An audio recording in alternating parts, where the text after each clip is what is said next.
Hello everyone, welcome back to the Reign of Emrys. This is Act 2, Episode 9. Technically it's Episode 1 of Act 2, but it's Episode 9 overall, so that's what we're going with. Alright, so hey, welcome back. This is Reign of Emrys, and we are excited to be here tonight. I'm your Dungeon Master, Kelly, and joining me tonight is the... I guess cast. You don't really have a party name, do you? No, we do not. We barely know each other. It's y'all. It's y'all. We're not really a party yet. No. Not really. We're kind of just people We happen to be traveling together, and I've hired a couple of them. Yeah. So it's Claudette and the peasants.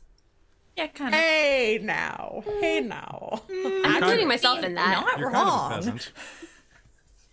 There we go. I see my brain's just like something the village people, and I'm like, that's not where we're going with this. It could be where we're going with this, though. So why don't we go ahead and introduce ourselves, starting in the row. Like I said, I'm Kelly the Dungeon Master. I use he and him. And let's go ahead and go to my my left, which is Christine. Hello, I'm Christine. I use she and her pronouns, and I am playing Claudette Belmont. She is our noble Bladesinger wizard human. Hello, Amy. Hello, I am Amy. I use she, her, or they, them pronouns, and I'm playing Leiden and Merev, the Asimar cleric of the grave. Hello, Caitlin. Hello. Sorry. You should be. Sorry. For My, what? my coffee's got milk in it, so it always gets all. Anyway. It my just name makes is your Caitlin. voice huskier for the character. Oh, perfect. That's right. Yes, totally planned. Just totally gargle some planned. cream before game, and you'll be Batman. Hi, everybody. Okay. I was I'm talking Caitlin. about I'm that. playing Telfrin Pridery, the human barbarian of wild magic. Yay, wild magic. Yay, wild magic. All right. Hello, Robin.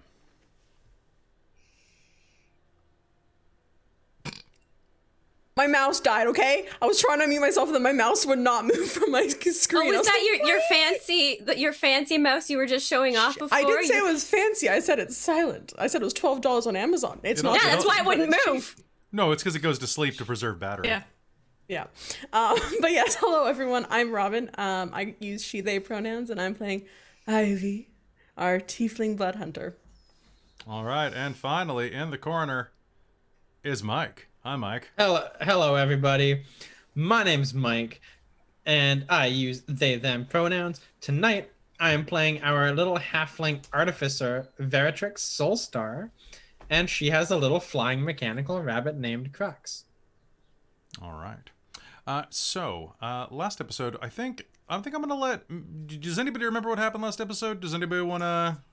Yeah, I remember what happened because we were dumbasses. Everything. I remember because Mike put it Everything in the good chat. happened, right? Yeah, because I mean, Very fixed the telescope, and then she's like, "Oh, I'm gonna look through it and not change where it is," and it was pointed at a fortress that Claudette's brother was supposed to be stationed at, and it was being sieged and attacked, and then everyone started to look through it, and then Ivy threatened the information out of the scientist that was there. I convinced him with a dagger. I didn't You threatened him and got the information that you wanted out of him, and then we went back to our inn, had a sleep, and the next day we found that the scientist had washed up dead, presumably of suicide, but we know better than that because he was actually murdered by one of his assistants who is likely an agent for the agency or whatever for some order. Yeah, for some order. And so all in all, we ended up killing a scientist inadvertently because we're stupid. The scientist had some really interesting information too. So Yeah. that's awkward. Yep. Yeah, it's true. Well, I mean, I wouldn't say it's our fault. It is the fault of this mysterious, shadowy order that feels like they have to dictate the route of everything in Emrys. Are you saying that the Imperial Shadow Police are wrong? Yeah, I mean, Claudette! The ISP. really need to judge stuff The on the ISP. basis of everything that's happening, and they can't just engineer these things all the time. There has to be at least a rough illusion of free will. Yeah, you We can also- totally buy whatever fast food you want. We also got a bunch of cool lore drops that coincide with Shards of Nirn too. Ooh, Feels So very interesting. cool. you should check it out. And should- also our Shards of Nirn, because it's Yeah. cool. Ooh, also, Leiden totally got poisoned, but because Yep. she's a coffee addict, it managed to counteract the poison. Yup. Yay, coffee. You addict. That's true. All right, so folks, we're going to start the game right now. Everybody, you reached level 5, so you should have all your level 5 stuff. Everybody should have their hit dice rolled. If you don't have your hit dice rolled, it's too late. It's too late for you. You don't have hit dice anymore. All of them Wow, are good gone. thing I did it like 5 Oh, minutes no. ago. Yeah. Well, what'd you roll? What'd you roll? I have 38 hit points Nah, it's not now. bad. It's not bad. Ooh. It's So better than- exciting! It's better I than have half. 35. How many? Oh, wow. 35. 35, yeah, nice. I like that you're so smug when you're at negative 10 hit points Gotcha. constantly. I'm not smug. I said nice. I said nice. Nice. I was not Smug smug. says it the nice? person who's actually died for the first time in any of our games. I'm special. Just I like to Robin out just like run that. head You're a first into trendsetter. fights.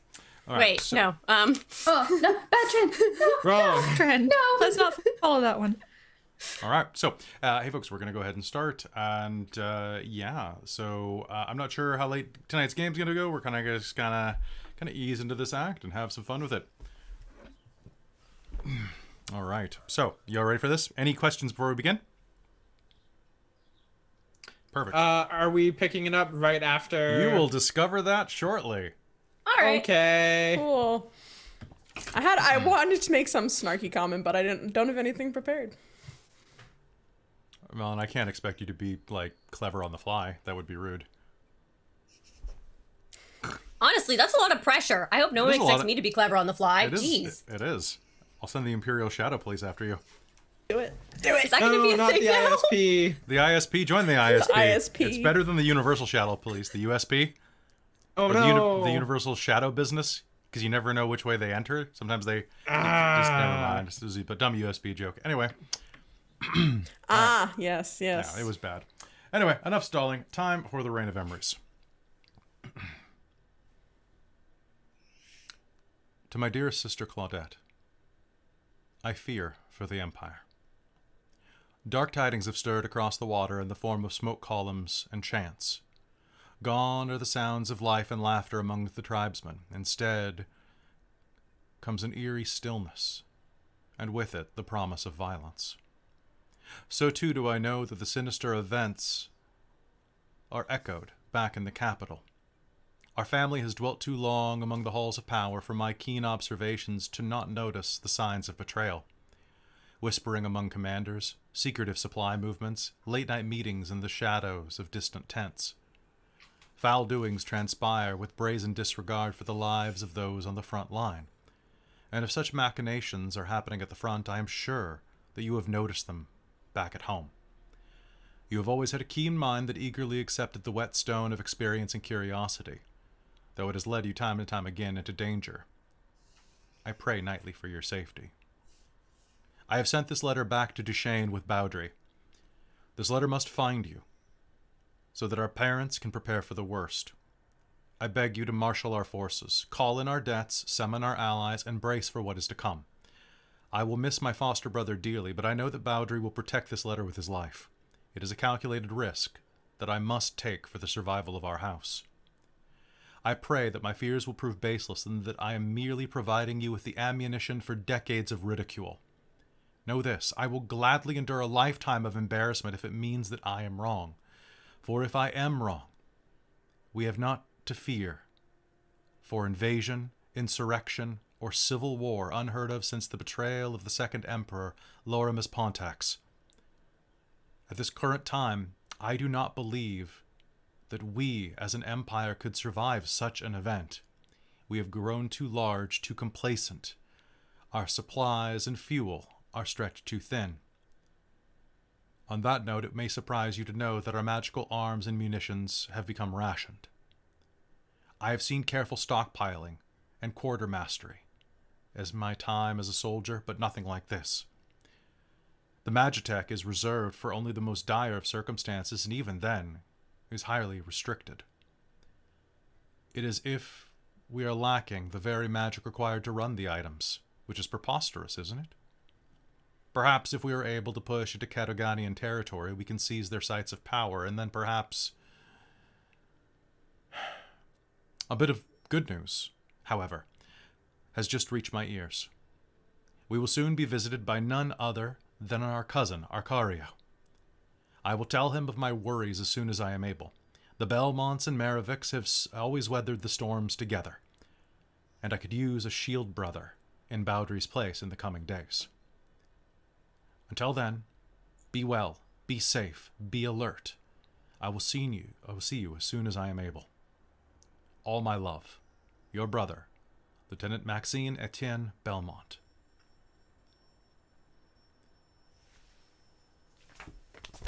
As the paper folded back into its envelope, a faint gurgle punctuated the final words. Blood was splashed on the pristine marble tile of the study floor. Bowdry Green, foster of House Belmont, shuddered a final breath through the long slash that had once been his throat. With great care, the reader fed the letter to the hungry flames of a fireplace until the words and thoughts contained within crumbled to ash. Pity, the man said as he wiped blood from the wickedly sharp stiletto on the desk with a dark cloth. If you had been clever enough to simply take the bribe, you both would have lived. Well, what is it the Susillo wrote? The price of loyalty is paid with knives? Oh, if that be the case, then I have quite a debt to collect. The man smiled and prepared to tell the servants to feed the body to the other dogs like him. Across the continent, this party traveled south to the small village of Chordust. To the north, fires raged across Kazluxia, and foul murder hung over their heads from their time beyond at the lighthouse. Someone had killed the astronomer, and with an urgent mission ahead of them, and no proof, they had pressed on rather than endanger their own lives. As the coach rode over the craggy hills, they watched the color fade from the landscape, like the color draining from a face. The further south they moved, the more it seemed that life itself had given up on the bleak and stony land, and left nothing but barren rock and dull gray soil incapable of supporting life as far as they could see. The mountains were old, dull, and rounded like the ground-down teeth of old hounds. They had seen the comings and goings of gods both new and old, and were monuments to ages forgotten and ages secret, and the wind passed through their humble rises and whispered curses and veiled threats. This land had seen monsters and blights and war and death, and before they were devoured by the sea at last, they would see all of these many more times. Needless to say, it put quite a damper on the ride. You only have a few more hours to go before you reach Chordust. And as you sit within the carriage and Talfrin on the outside looking over the vast gray expanse, it seems strange to know that, in theory, Talfrin, you would have grown up only a few days' ride from here across on the Isle.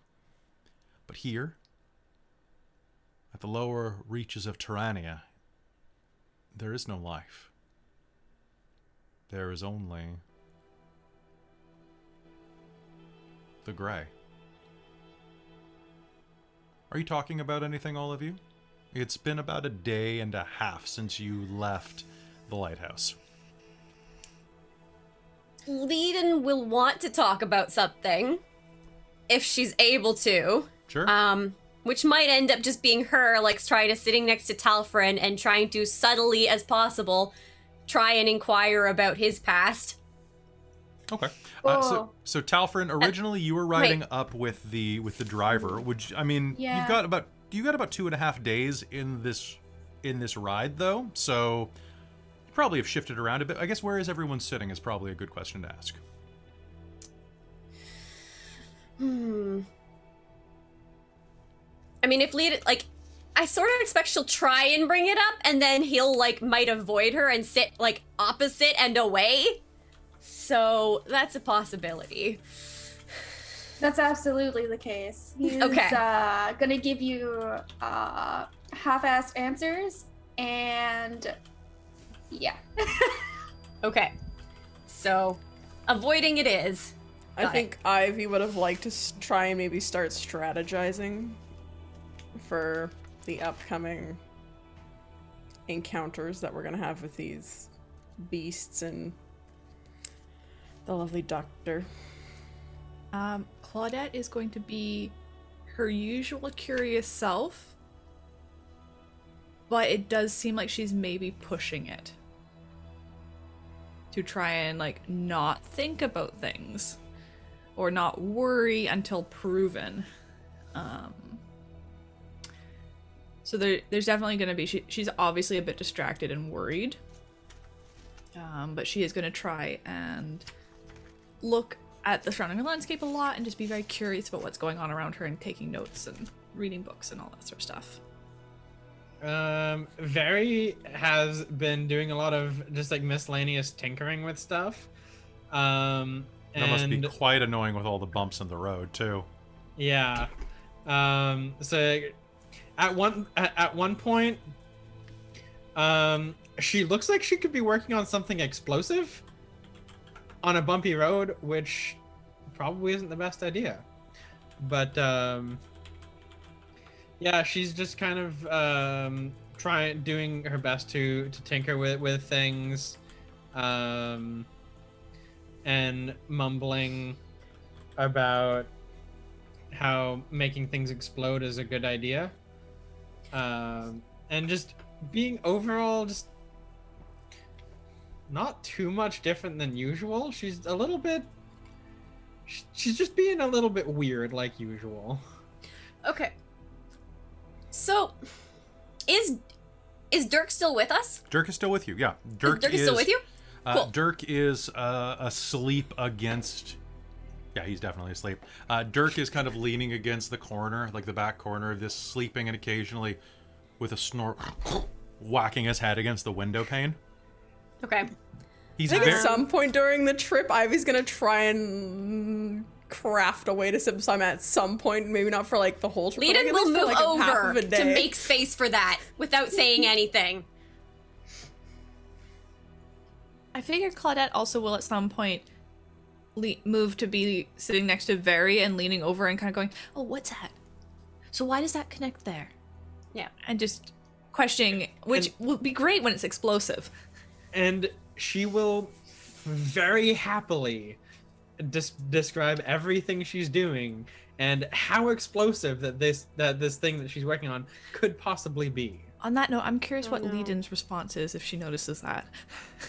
Yeah. So I'm sort of thinking that maybe Leiden is like, maybe Very is sitting between Leiden and Claudette. Possibly. Or and I'm like kind of imagining like Claudette directly across from Dirk, and then like cross Leiden, and then like Talfrin at the opposite corner, and just like, oh god.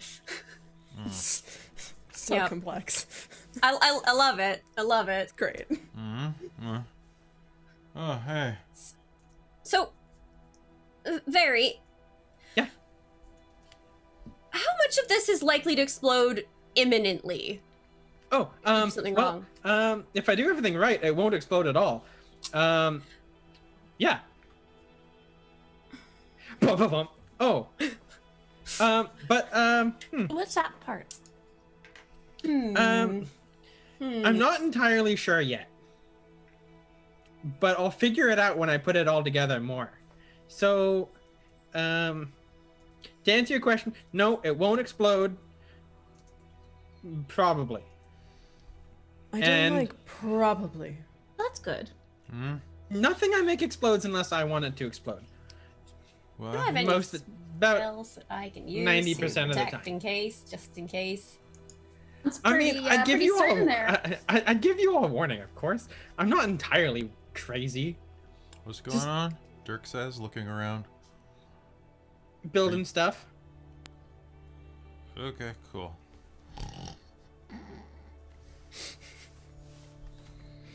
Oh, actually, that sounds like a good idea. I might go to nap. I'm tired. Make sure that like that doesn't explode while you're sleeping. I guess. She'll actually carefully put things into interesting. right. Like she'll actually carefully put stuff away, and then just zonk. I feel like she has a talent. She's quite the peculiar hobbit. Not hobbit. Damn it. Damn it. Nope. Bad Robin. Bad Robin. Halfling. Is that a colloquial term from the Science Institute? Yes. It's usually, it's not made the nicest term to talk about halflings. It was my bad. I see. But have you noticed that she seems able to sleep anywhere? Yes. It's quite a talent. This is true. It's I very really hope useful. we don't explode. Claudette's gonna prod her away from the window so she can take her spot. So Talfrin, are you sitting in the carriage at this point? Yeah, I guess. Okay. I'll be with everyone else at this point. All right, cool. So that means that Talfrin is inside the vehicle. All right, put leading on attack mode. What? So, Talfrin, Yes. I mean, I know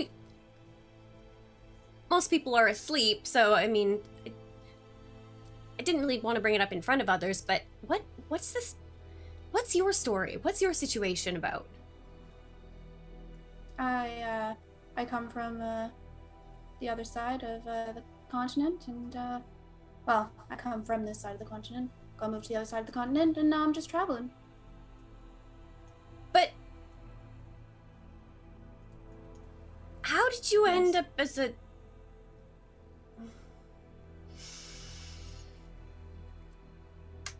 How do I ask? He's just gonna say as a slave. Yeah. Well, that's a great question. You should probably ask my parents. I forget, was the slave thing told to everyone else? No? Okay, Nope. Ivy's just kind of... Only Claudette and Leiden know. Ivy's gonna, like, kind of... open her eyes and kind of... Oh, Ivy, Are there other questions? How did you meet Dirk? Talfrin. I met him in, oh my god, what's that town's name? Duchesne? Yeah, Duchesne. He's not also... No. No.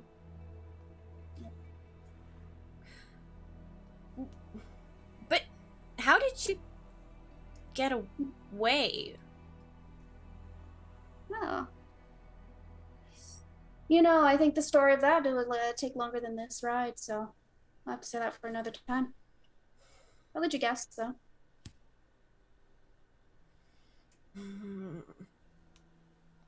You... I don't know. Ooh, ooh. I'll let you think about it. Did you kill some guards and flee? Sounds pretty exciting. Did you... You're pretty warm.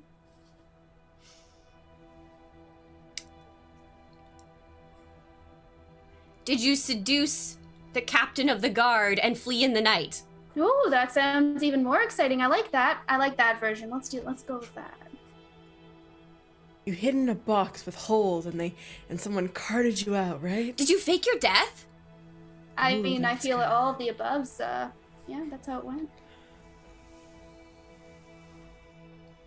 You feel like at this point he's just probably gonna say that to everything, but This is quite an interesting scenery, Ivy will say, trying to divert the conversation. Interesting, hey? How so? I've only known the city that, you know, we left. That's all I've known. That's all I grew up with, so it doesn't look like this area at all. Fair enough. Looks pretty dry to me, but yeah, whatever floats your boat. I mean, you can find beauty in everything. And as you say that, what's everyone's passive perception? Please remind me what it is. I think it might have gone up recently. It did. Did it? Mine's 15. Also 15. Oh, a 11. 12. Oh, Oh, I'm Mine worse did than not I go thought. from 12. I was. Do you say yours was 12 as well, Claudette? Yeah. Okay, and Ivy? 11. For a change, I'm not a wisdom-based character. All right. Bringing up the rear. As you say that, there is a vibration that shakes up through the side of the carriage. Very and Leiden, you will both feel it immediately. What was that? Whoa, what's going on? What? What? Did you feel that? The slider Yeah? next to the driver's seat will open. Hey, in there, your driver says, Mira Rosk, the half-orc. There's some leather thongs between the seat. You might want to grab onto them. Alright. Okay. Why? You know, earthworms? Yeah? Yes. Small wriggly things? Yeah, look left. Didn't look out. As you do. Quite happily look out. About a quarter mile away in the distance, there will be a shiver.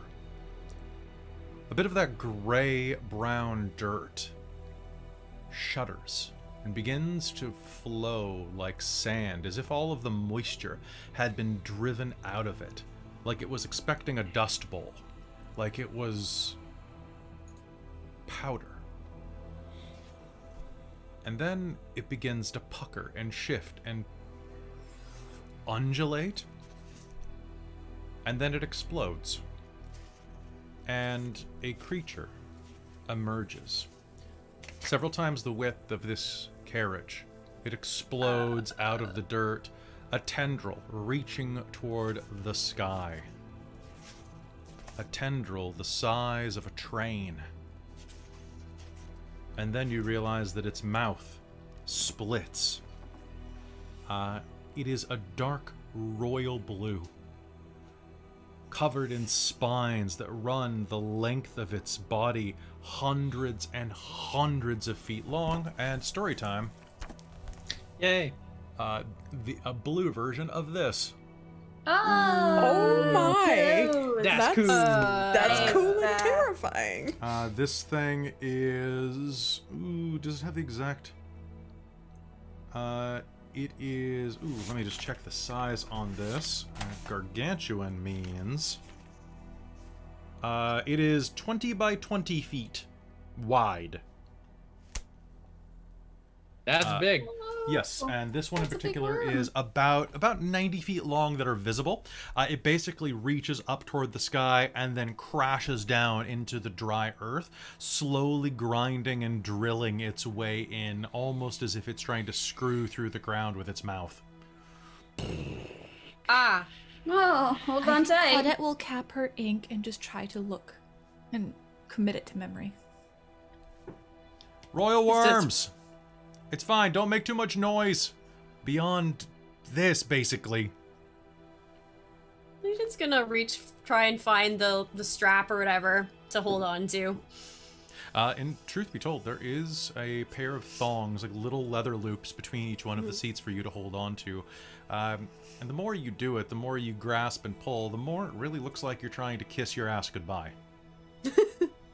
By how it bends you over.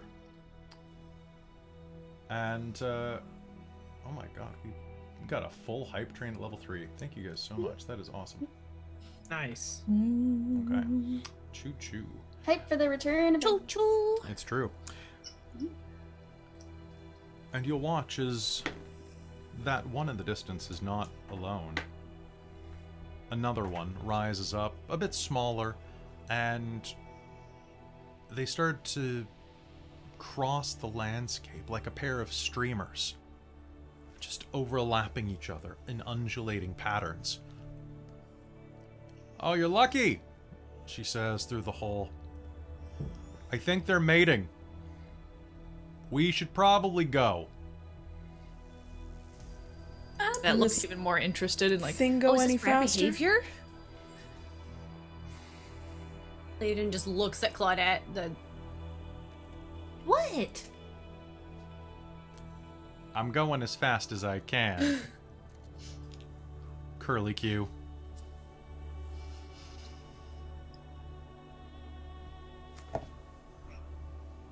Right. I'm just gonna sit tight. They proceed to And not- intertwine with each other like ribbons around a maypole.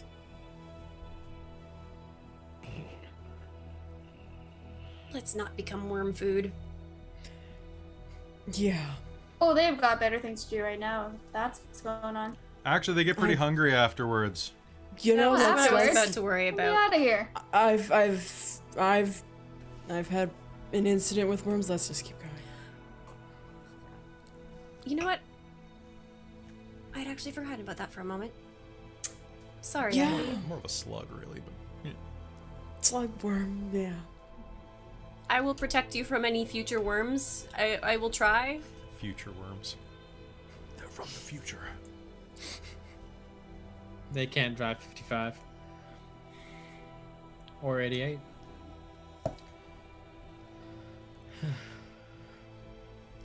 And the carriage continues to propel onward as the strange image of towering gargantuan creatures writhing in the distance and crashing into the barren soil flees your vision. Is there anything else that you are talking about as you make your way down to Chordust?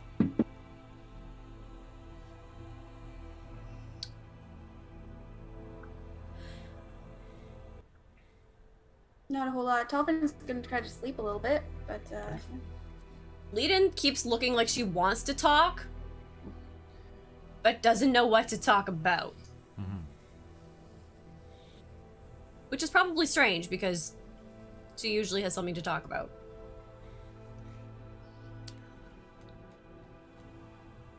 Several hours pass.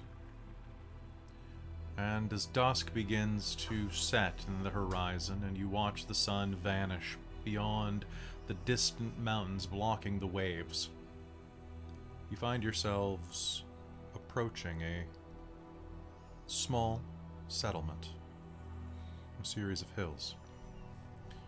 The houses are tall with steep peaked roofs. A dusting of snow has fallen since the last time you looked outside, and the further you get into the mountains, the deeper it gets. Here, along the winding trails, you will see that it's a village of maybe a couple of hundred people, barely more than, well, maybe a town if you're being generous. Smoke billows from old furnaces and stone stacked chimneys. And before long, you will push through into the center of town. The horses come to a stop, glad for the rest after so long being pushed. The lather on their flanks is somewhat frosted over. And Mira hops down and begins unbridling and setting them up to go into the heated stables as soon as possible. "We're here," she shouts back at you, waking Dirk from his snore. We're here? Yes. Thank goodness. Oh, thank goodness. And Leiden's going to clamber out of the carriage and just, like, stretch a lot. Now, the town as you see is, like I said, maybe a couple hundred people. A lot of the buildings are boarded up. Quite a few, actually. At the base of town to the south, right where the mountain pass winds in, you see that a wall made of wood had been erected, 15 feet tall, some time ago. It had not been maintained in the past decade at least, and you see many places where squirrels and other mountain critters have no problem getting through large gaps in the fence, enough that a halfling could easily fit through without barely turning sideways. The wood from those places lies rotten and dead on the ground, buried underneath mounds of snow, the peaks jutting out like tombstones. What little vegetation there is here lies buried beneath the snow, little knives of scrub grass, hardy enough to survive the winter and just enough to provide a bit of bitter nourishment to the impoverished who can eat nothing but. In the distance, you see that there are a few buildings that have what appears to be some life around them. But for the most part, the town is quiet and empty, and a few people wander back and forth, keeping an eye on your carriage with a bit of suspicion. And as you're stepping out, Leiden, can you do me a favor and make me a con save? Sure. Also keeping in mind that there was mention of the respirators, and she's probably pulling that out, but probably not as immediately as she should have. Okay. Con save, you say? Mm-hmm. How's an 11? An 11, okay. At this distance, your lungs are going to start to itch. In that case, immediately pulling out the respirator. We have 4 of them, I think? You have 4 of them. As Mira turns to you, you notice that she's pulled the kerchief around her neck, up around her nose and mouth. Yeah, you probably want to cover your mouth. There's a bunch of shit in the air. She gestures to the motes of kind of slightly green-tinged coal dust that floats down in little, almost like greenish-black motes of snow. Flakes. They cover everything here. But as soon as they touch the snow, they seem to be absorbed in. The snow here isn't white, it's kind of a muddy gray, like the kind that you would get back in the capital on the freak occasions where it would snow, and soon the soot from the factories and soot from the traffic and horses and carriages and carts would eventually turn into a rusted out gray color, a dinge. But here, even the virgin snow has that hue to it. In the distance, a dog barks hoarsely. You should probably get set up. There are a couple of places in town you can go. If I remember correctly, there's on the edge, there's Seaside. It's a bed and breakfast. The pub here is called Stone and Steed, she says. And there's also Crowder's Boarding House. Place where miners usually stay, or I guess used to stay.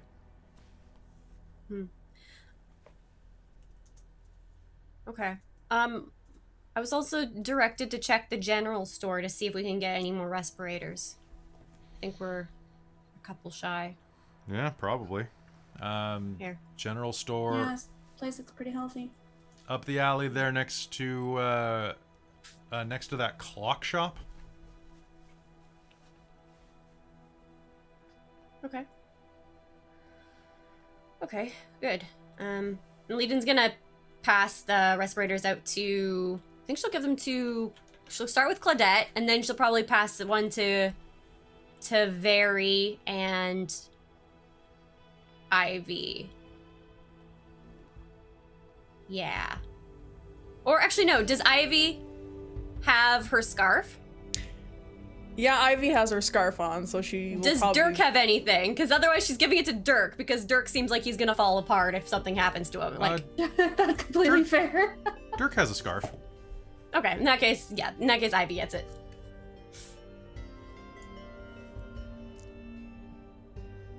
Well, I have my scarf. Telfrin, you should have it. The respirator. Oh, no, that's alright. Can I go I'll and use get more? this. This is temporary. Okay. Or hopefully. Get more. But I appreciate that. Thank you. So, where are we going? Look, The general store.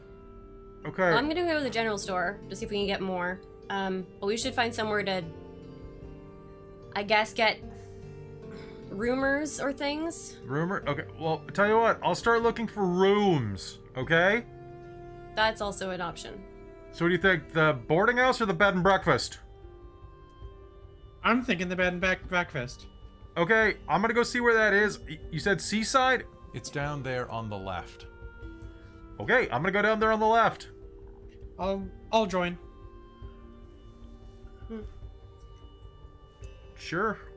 Yeah, Ivy's gonna like look at her feet for a second. Sure. Let's go.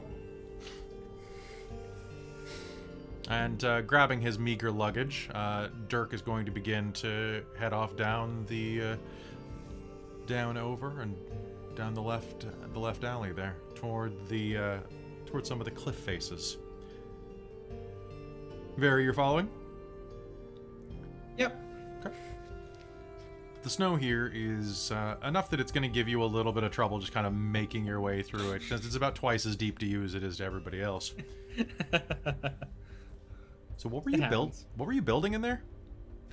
He says to you. Oh.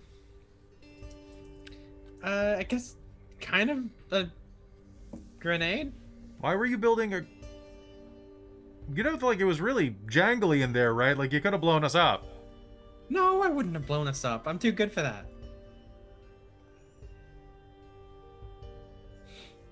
You know how many people I know that, like, thought they could juggle knives? Do you know the knife game? Well, I wouldn't try to juggle knives. Because I'm not good at juggling knives. I was being metaphorical. What I am good at is making things explode, and by proxy, making things not explode when I don't want them to. Okay. But if you ever blow me up, I'm gonna be upset. That's valid. Okay. Before long, the two of you are going to find your way to the foot of what probably at one time was the seaside bed and breakfast. Sure enough, it is seaside in this town, which is perched on these dull mountain ranges some hundreds of feet above the crashing waters below. Time has eroded through much of this place's splendor, and now it hangs slightly over the edge of the bluff. You can see the old beams that hold up the what probably is the back dining room that dangles over the perch. The windows and doors are boarded up. Well, shit.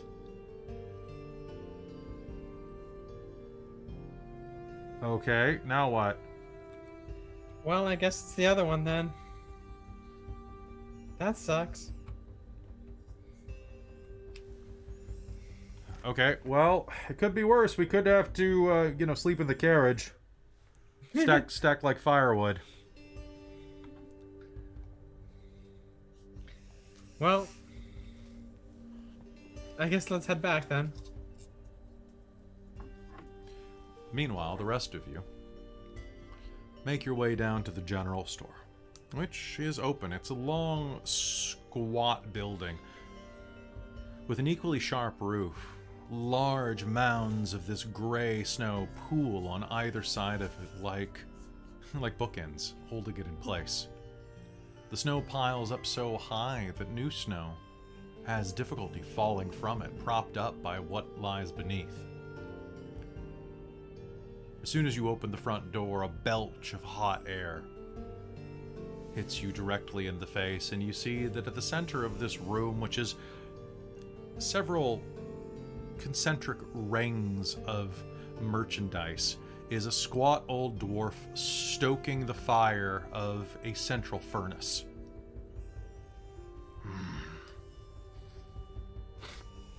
Hello? Who's that? Hello? Customers? Oh, just a moment. Just a moment. He says, fastening up his overalls again from where he was letting his beer belly hang low. He sucks back in forming an impressive false physique for a moment, before he lets himself go to seed again as the latch takes hold at the top of his bib button. He stands up, wipes his sweaty brow with a rag, and you see that he has a fiery red corona of hair around this, almost like a tonsure. His beard is well braided and tucked into his shirt, and as he turns around, you can see that it as well is gleaming with sweat. Hey, he looks at you with a scarred, well-ruddied face, full of blood vessels broken by accomplished drinking. Hey, so, welcome to the general store. Happy to help you. My name is Sax. This is my establishment. Hello.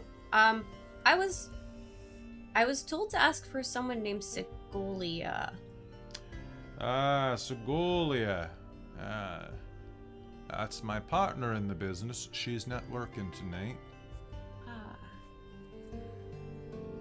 Alright, I just, it was the name I was given. I was told we might be able to find respirators here. Aye, I've got some. What's it worth to you? How much are they? Aye, what are they worth to you?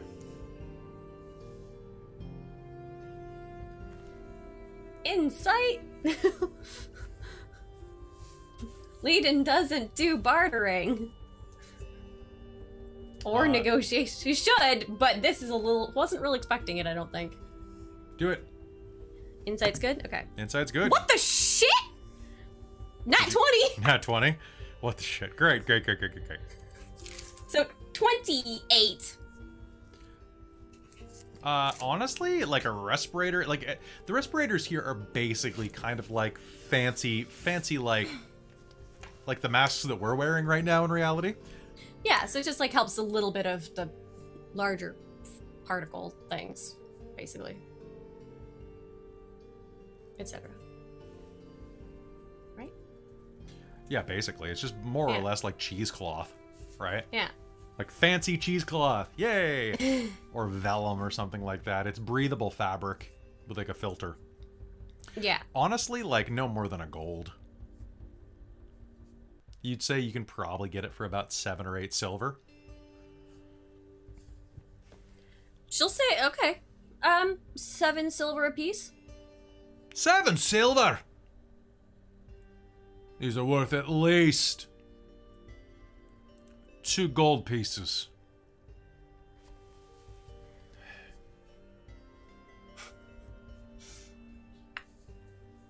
That's absolutely ridiculous. Aye, so's coming to Chordust without any respirators. I mean, we came with 4. We just need 2 more.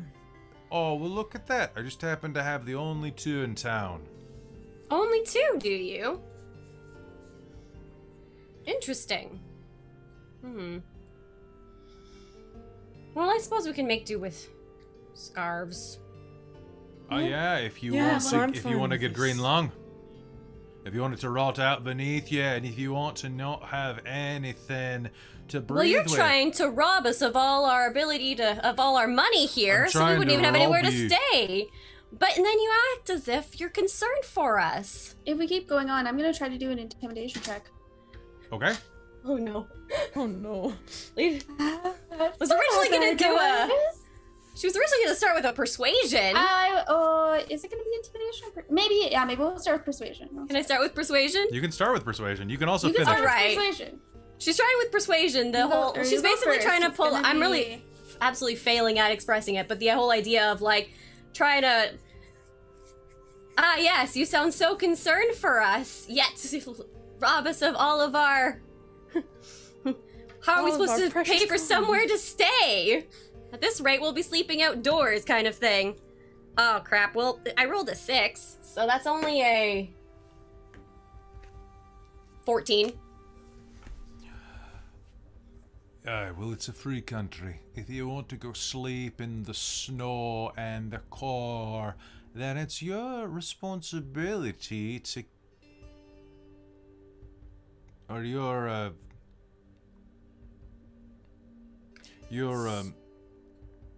How about 8 silver?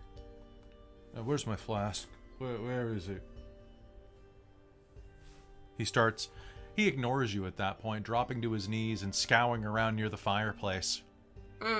Right. Telfrin's gonna do an intimidation check because it's gone on too long. Okay, sounds good. So he is crawling around on the floor, moving stools, looking for a flask, a gourd, something with it. Can Ivy look for some sort of flask or gourd around? Yes, you may. You can make me an investigation roll. Sweet. And Talfrin, go ahead if you're going intimidation. I got 24. All right, so he is crawling around, not paying attention to you. What are you gonna do? Go knock him over and Telfrin. step on him or something, or? No, he's just gonna stamp right beside him. Are you trying to swindle this lovely lady, either out of her money or out of her life? That's a woman? I didn't know that they made horses' asses in white. You're a tall piece of shite. He's gonna grab him by the collar. Uncivilized. Now Oh, listen here, you don't speak to people like that. He's gonna toss him back down. well, it seems like I do. You don't manhandle me. You have to be a man to do that.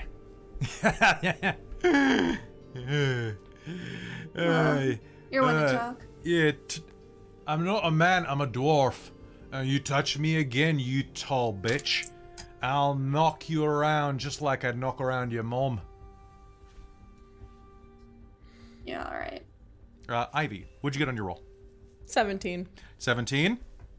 As you do, you're going to look and find that the flask is laying basically right beneath the pegs of his chair that he was sitting on. She'll pick it up. Okay. And as he is saying that to you, Talfrin, he's going to...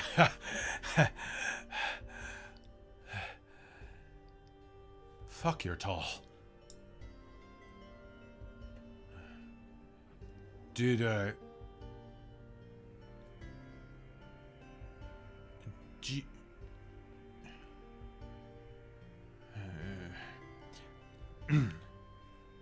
tall and stupid, kind of mutters under his breath. You realize that the gravity of your presence is slowly starting to work through his drunkenness.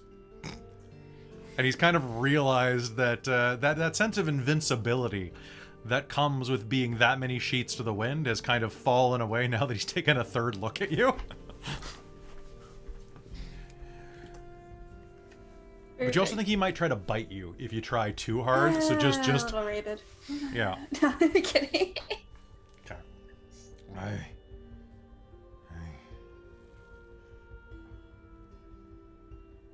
All right, Ivy, what were you Looking doing? for this? Oh, she's just gonna grab the flask. Is there anything in it? Yeah. Is it full? It's still It full? is not full. It is probably yeah. about a quarter full at this point. It's a large copper flask that is decorated with a number of dwarven insignias, including a spoked wheel. Hey. That's my flask. You give that back. Yes, but I feel like I should get a finder's fee for finding this for you. Or how about 7 silver per respirator? Exactly what I was gonna say. It's highway robbery, and you're trying to rob me in my own shop. We're not trying to rob you. We're trying to give you money. There's no one here. How many customers are you getting today? I am getting enough. Yes, about 3/4 of a flask enough, aren't you? As you're saying that, the front door cracks open. Oh, sorry, Talfrin, were you raising your hand to say something? I was just gonna say, is there like maybe like a ledger around? See if he actually gets a whole lot of customers. It does not appear like there is a lot of custom happening here. Yeah. But as you are looking around and seeing that, like, it doesn't look like a lot of this merchandise has been cleaned or tidied in quite some time, let alone sold. There are very few gaps on the dusty shelves. And as you... Pardon me one sec. Remind me, what was the name of the person that you were looking for? Segolia. Cool. Flavia sent us.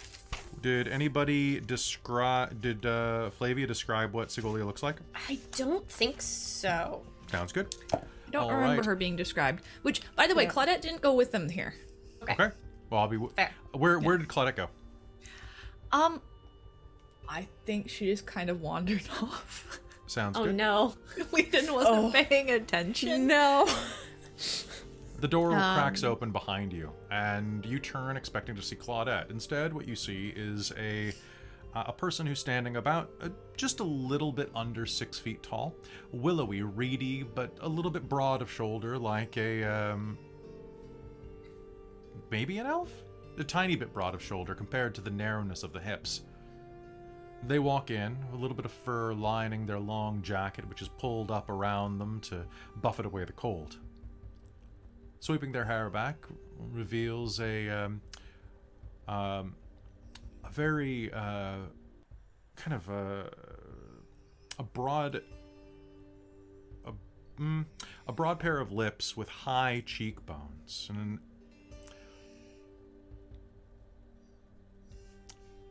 a set of long elven ears jut through silvered hair, not much similar from your own. The voice that comes out is practiced and high. Sax, are you giving them trouble? It's not... There's a deep timbre to the voice beneath that sharpness, beneath that that lilting high pitch, and you think that definitely there is a strained power dynamic between the two of them. Sax will stumble back and look up. Yeah, they were just looking for you. Are you Segolia? I am, yes. The person turns and looks toward you. I was coming to check in and lock up the shop. Is the furnace fixed? Sax? It should be working. Just fine. Just fine. Good. Segolia sloughs off their jacket and hangs it next to the door and wanders back. How can I help you? We were for sent some respirators. Yeah, we were sent here by someone named by Flavia. She bites her lip, and pardon me, they bite their lip, and an expression crosses their face that is a little enigmatic. If you'd like to, you can make an insight roll. Sure. Love to. For a second, I thought that was a 2, but thankfully it was a 12. So hold on, let's say insight. Dirty 20. I got 13. Dirty 20, damn. So you get the look across their face is, that's a name that I haven't heard in a long time. Winky winky kind of thing. And a little bit of color rises to the dusty hue of their cheeks. Well. What does Flavia want me to do for you? We were told we could get more respirators here. Of course. We were given no one should be left out there. I have a few in stock. Sax, go home. Ay. Sorry, I was grabbing dinner and let the handyman stay in charge. Respirators. You might want to watch him. He's been drinking on the job. I don't know if that's safe if he's fixing a furnace. Now, unfortunately, there's very few options left in this hole. But you're welcome to be here. Any friend of Flavia's is a friend of mine. Anyway, I do have some respirators. For you... For Flavia, a gold for a pair should be sufficient. Thank you. Ivy will right. take out a gold. Sure. Thank you. They'll give you 2 of them. Thank you. Right. That should have us covered. Thank you again. You're travelers, adventurers. Yes, have Yeah. you heard of a Dr. Otker around?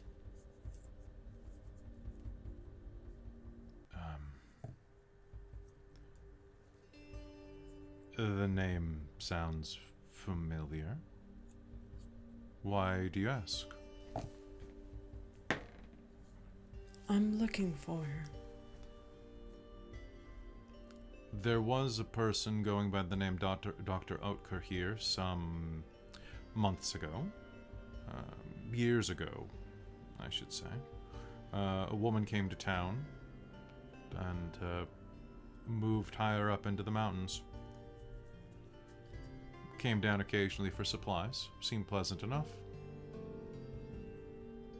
Why, has she done something wrong? No. Well, Just need to have a meeting.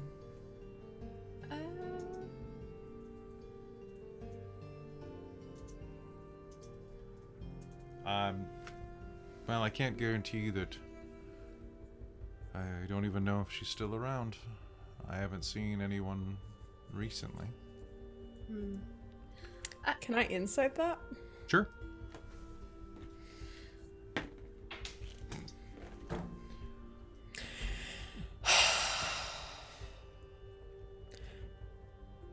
That one? Okay.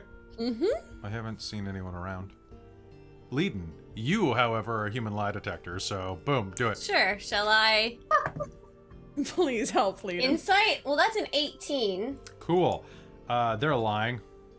Oh. Were you... You said that she came down from time to time. Were you friends? Or did she ever say anything while shopping?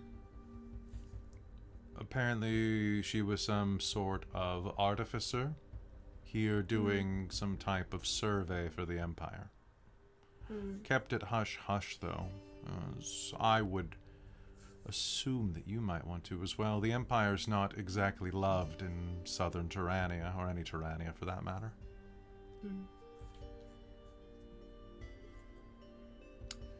It would probably be best that you not mention your origins, by the way.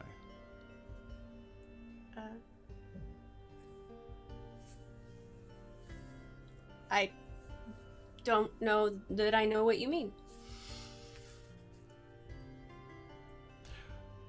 I saw someone wearing the colors of one of the royal houses on my way here, wandering the streets, looking at the sights. If she was wise, she would have covered up. There are a number of hooligans and ruffians in the area. I assume that she was with you. Yeah, okay. Where did you last see her? I need to go and retrieve her. Back toward the old guild hall. Long building center of town. All right. Thank you again. If you remember anything about this doctor, anything she said about where she was going, could you let us know? Whatever she's been involved in is turned dangerous for others. I remember her being a very pleasant person. I would hate for anything bad to happen to her. How?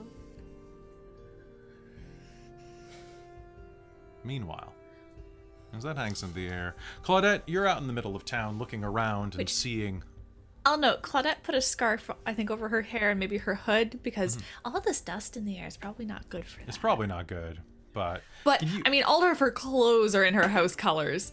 So, like, she might be wearing a cloak with, like, a hood or whatnot, but it would be the royal blue of her colors. Probably not, just a little discreet crest on the lapel. All right, sounds good. As you are wandering through the streets, can you make me a... If you're trying to cover yourself up, make me a wisdom plus stealth roll. Okay. Yes, wisdom instead of dex, because this is all about being clever. But not smart clever. Okay, so it's basically just a straight wisdom roll because I'm not proficient in stealth.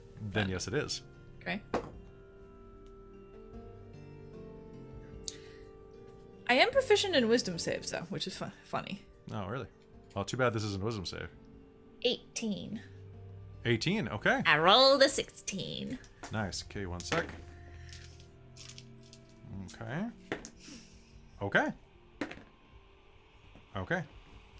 As you're wandering through town, looking around, what are you looking for? What are you doing through there? I think Claudette was just kind of curious, like, are they actually on the coast or a ways from it? So basically, it's on this very dull, rocky mountain. Not a rocky mountain, but like a rocky mountain with a number of mines kind of dotting the upper... Like, if you're looking over my shoulder right now, like, that would be, like, entirely mining up behind me. With a series of steep-roofed houses around here, and then on the other side of the cliff face, you can hear the ocean. Basically, this mountain stands over the coast. If you were to run up the side of the mountain and run too far, you'd tumble into the waters below and probably break your neck on the hundreds of thousands of rocky things along the coastline. In fact, half of the town is built on a cliff. A little bit of a look around, but maybe be moving more to like kind of an open space to look at the mountain, etc. Like, I think while she is sheltered, I mean, a rough area of a town is pretty obvious most of the time. As you're looking, And she'd probably be a bit hesitant if something like this is very small and it probably looks really run down in areas. It looks very run down in areas. In fact, as you're looking around, you're going to get the sense that this place has been at least partially abandoned. You remember some of the stories you heard about the mining collapse a few years ago. The cave-in that took out the core mine. But looking around and seeing these motes in the air, you start to feel just a little slimy. Something is on your skin. You just don't like it here. You imagine that this dust is probably falling over the entire land, invading and infecting everything. You can make me an Arcana roll. Yes, please. I like Arcana. Nature would also give you some very interesting things as well. I could always do it next. 19 on Arcana. 19 Arcana. So, as I said before in a previous game, and those of you who are tuning in now may not know, core is a substance that is naturally repressive of magic. It can be used as a material for certain magical experiments. It also helps funnel and channel magical energies along a selected route, almost like a canal for magical energies. Similarly to how you would use lead in many types of invention. Core is a greenish-gray substance that glows in the presence of magic. And what you were looking up here is, well, what the town is named after. Chordust. Erupting into the air through vents that flow through the cavern system where the mines once were. An infinite supply of anti-magic soot rains down on the town. Corrosive, toxic, and potentially cancer-inducing, or worse things. It floods down.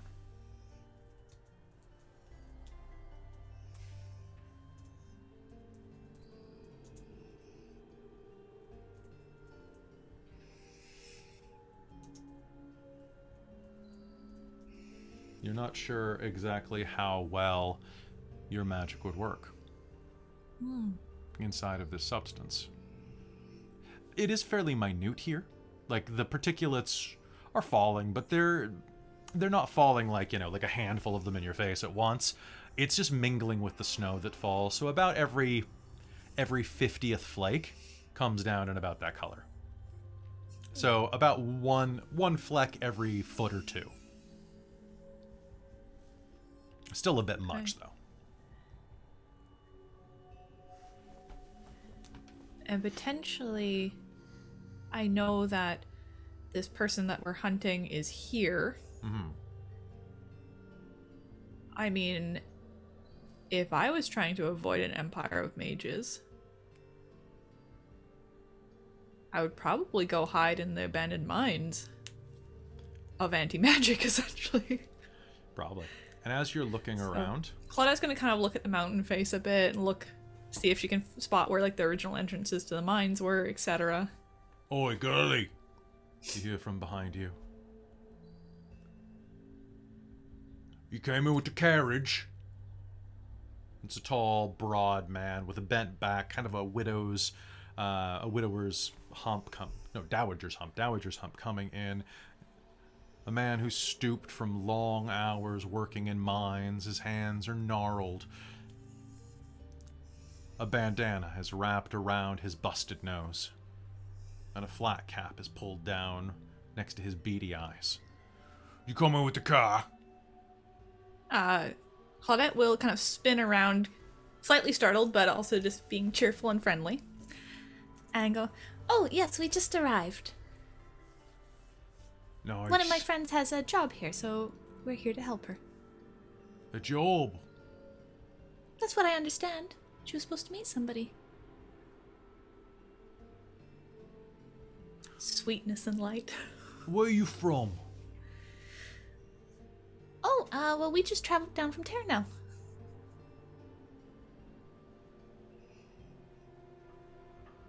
Make me a persuasion roll with this. Actually, make me a deception roll with this. It is technically a truth, but you are He's saying... just leaving an extra part out. You are, so it's going to be a deception roll from you. I think you still have like a +4 on this. No, I have a +2. Okay. My charisma is decent. Sounds good. That is going to be 16. 16.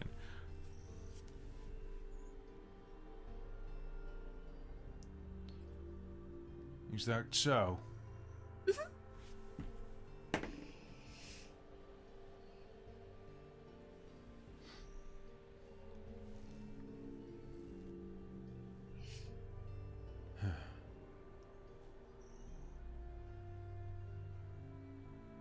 Well,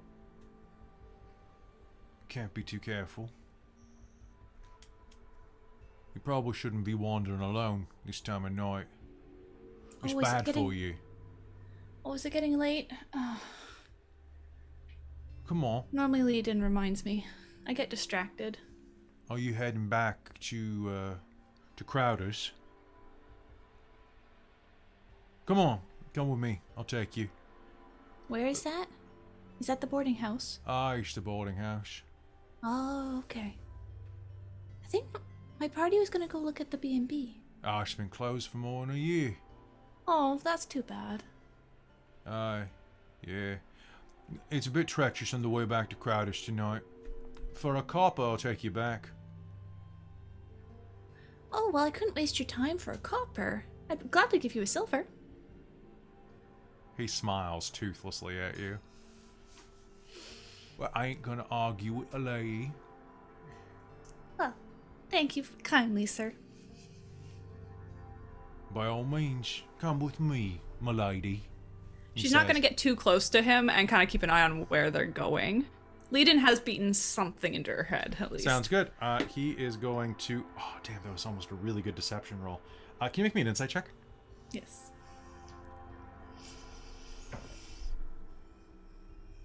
Nat 20. Oh, shit. So he goes, all right, this way. And he starts leading you off. And sure enough, you see that what sounds like a raucous establishment is some couple of blocks in the distance. But he kind of takes a cut through a darkened, slim alley. It will eventually lead back around, too. Mm-hmm. But you see the way he casts a glance out of the corner of each eye before he enters it, and the way that he reaches into his vest pocket beneath the woolly overcoat. This man intends to mug you, or worse. Scimitar at the side of his neck. Don't do it. I'll still give you the silver. You're from the Empire. Ain't I you? have some training. That's a Magitech sword. I can tell. My brother was in the military. Oh, mine too. They draft him too. You fucking nobles just go and run the place. Grind all Well, the considering commoners he's and... probably died for them, then no.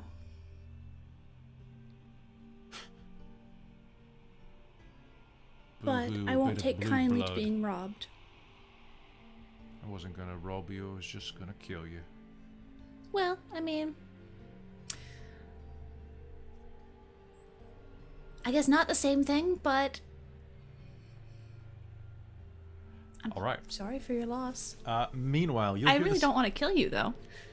You'll hear the sound of crunching snow coming in the distance, and Dirk and Very are walking down the street. You're still obscured in the alleyway, but the two of them are kind of clomping over toward where you hear the boarding house.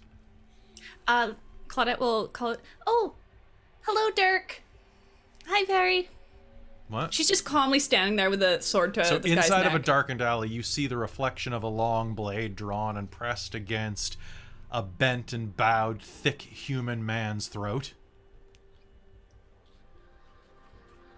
Claudette, what kind of trouble are you getting yourself into now? Well, I thought I had found a guide to the boarding house, but it turns out he just wanted to kill me. Well, that's not very nice. I mean, to be fair, like, I do see loss of family members does cause quite a grievance with the Empire. I do not blame him for that. However, since my friends are now here, shall we agree that we are parting ways and not doing anything further? It's probably best for you to go home, bud.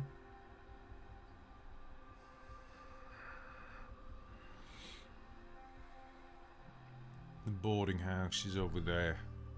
He gestures. Thank you. She'll pass him a couple silver as she goes by. Stay out of North Town, or else there'll be others that try to kill you. No invaders past the guild hall.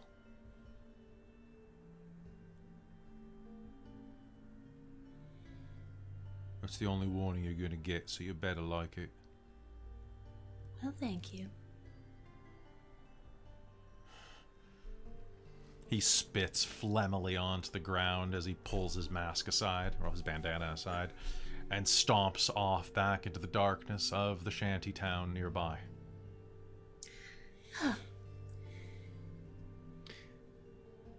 Never a dull moment with you, is it? I mean, I wasn't expecting that. What just happened? Like, seriously, like, what just, why did you rob him? Why'd you give him money if you robbed him? That doesn't make, are you that bad at robbing?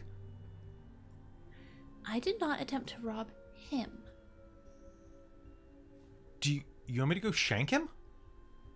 No, I no. guess you could have shanked him if you really wanted to. I mean, from what it sounds like, he's been badly treated by the Empire, and feels like any symbol of it is a cause of his problems, and he didn't actually hurt me, and I was careful, and I kept an eye out, and I understood what he was going to do before he did, and You went down a thwarted dark alley. Did they teach you not to do that? Hey. And I followed him. He was in front of me. I could see what he was doing. Still, As you see, I held him at sword point when he tried something. But you're not supposed to follow people into alleyways. Although it did kind of work out for her. I'm This not time, what about next incapable. time? How many alleys are you planning to go down? No plan. Stuff just Roads was happens. Alright. Okay, well, what about, and you'll hear chunk, chunk, chunk, chunk, chunk in the distance, and Leiden, you have been panically looking around for her. Yeah. I would say Ivy's probably still trying to kinda use her tracking casually knowledge holding to her try and sword. find- Like her Sure. scimitar's still in her hand. Or no, rapier. It's a rapier. It's sorry. your rapier, it's your magic rapier. Callie has a scimitar. So she's just kind of casually like using it to like punctuate her points with her hand. Claudette, Oh, hi, Leiden. why is your sword out? She doesn't want me to shank anybody. So Why you are you- pulled your sword out? Because she Dirk. went to go follow somebody down a dark alleyway, and then You're he making it didn't like sound the worse than it Empire, is, very. And Leiden? I was fine. Yeah. Deep Got breaths, it. Leiden. I had hired a guide, and it turns out he had grudge against the Empire. I made him walk in you front of need me to- down the dark Okay, alley. Claudette, That's we, probably pretty Not common. you stay need to with cover up us. your general everything. But I did. I've got my cloak on, and I even covered like my you my hair stand barrette out and.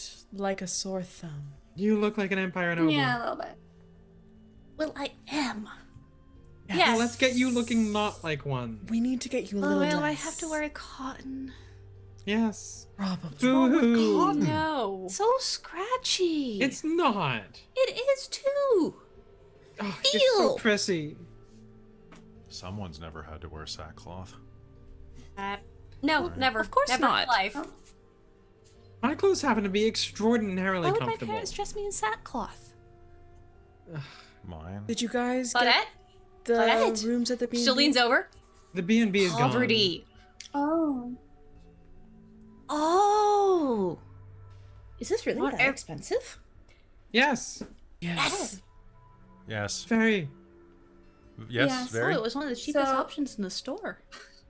Yeah, it's the type of store you're shopping at. The type of store that wouldn't let me in the door. Yeah, I feel ya. The B&B's gone. I The mean, B&B She's her gone. sword looks a little Oh. sheepish. we could Unfortunate. break into it, but that probably is trespassing. And it probably wouldn't be I very mean, I've done comfortable worse, but anyways. whatever. Apparently, it's been closed for a year. Hmm. If it's anything like the last B&B I so- broke into, someone probably pissed on all the cots. Oh, Probably. yeah. Why Why that's do they true. always do that? I don't know. Because That's disgusting. Oh, yeah. Dude, sorry. Didn't mean to say that, ladies. Sorry. What? What? Just saying, Talking about I pissing think on they're cots? okay. It's pretty gross. It happens. I mean, it's a to be pretty fair, not common many thing. people do say that around me. It's kind of refreshing, though. Gross, but refreshing. pissing on cots? I don't. Right. Shall we go? Where's the Oh, boarding house? Yes. It's over here. Okay. Claudette, no more dark alleys. And it's time to get you some cotton clothes.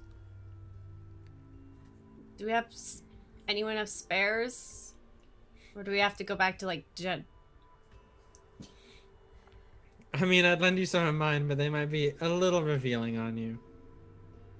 I don't think. I She'd mean, be able I'd to go back to that. fit. I think that's what she means by it be revealing. Uh, That would probably look pretty good. like I'm just. Oh, most certainly, but probably wouldn't I- be the most practical. So, I guess. do you think the do you general have another store- robe or something? I maybe. I probably It is have pretty over backups, top. like a They're backup, pretty like plain. yeah. Okay. Well, Well, Leiden's got like her clerical outfit, and probably something else as a backup. okay. Well, let's go sneak you in and I guess get a place at the boarding house, and then we'll figure it out from there. That sounds good to me. Yeah. All right. With that, you head off to go grab some new clothing and to set yourself up at the boarding house. All the while,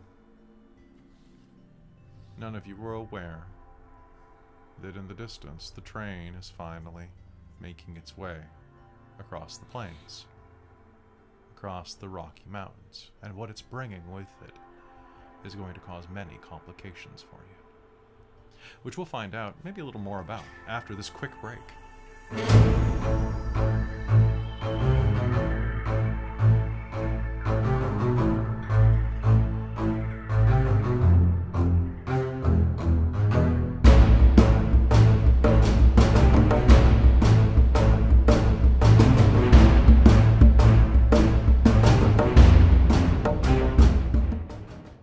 Let's talk to the chat. Hey, we're back. Sorry that took a while. We got on a topic of like etymology of words, and we couldn't break away. Problematic words and sayings. Yeah, it just was like, hey, which we're not going to share here because bad words. It's a thing, but basically it was just recorded like, on the internet. You know that you're not supposed to say this because this means this historically type of things. Anyway, so welcome back. Yeah, the jams are pretty good. Like. Always. All right, so hey, folks, welcome. This is the part where we talk to the chat for a little bit and we check out Mike's skirt. Ooh, Mike, you got nice legs.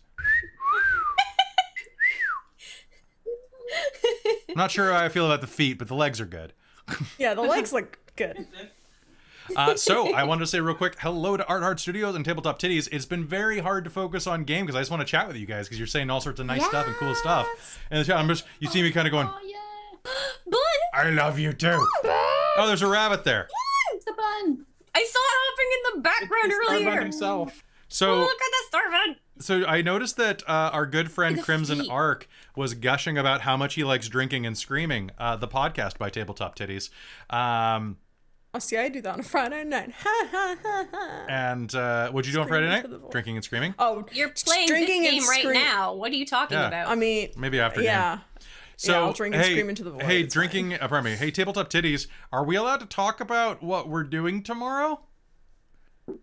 They've actually already mentioned it on stream. Oh, that you'd have be they? on their Cool. thing. Yeah, so I am When going to Crimson be... Arc was saying, they responded with, well, Kelly's going to be there. Yeah, I'm on tomorrow. I rewatched the movie today, and I have like 2 pages of notes on it that I'm very interested in talking about. But I'm not going to say anything about that so that you can be surprised at what comes out of my mouth because that's more entertaining. Don't wear out the talking about it thing. I won't. This is the problem with podcasts where you talk about movies is that you can't talk about them in advance. And I'm very excited. I think it's going to be good because I think there's some things about me you don't know that are directly related to the content of the movie. So, wink. I'm not going to tell you, though, because that's a surprise. Also, I wanted to congratulate Art Studios because Bam, their dungeon master, and probably the one who's the one typing right there, had a fantastic article with, like, the best photo of him I think is possible. Like, that photo is so dope. Ha, dope.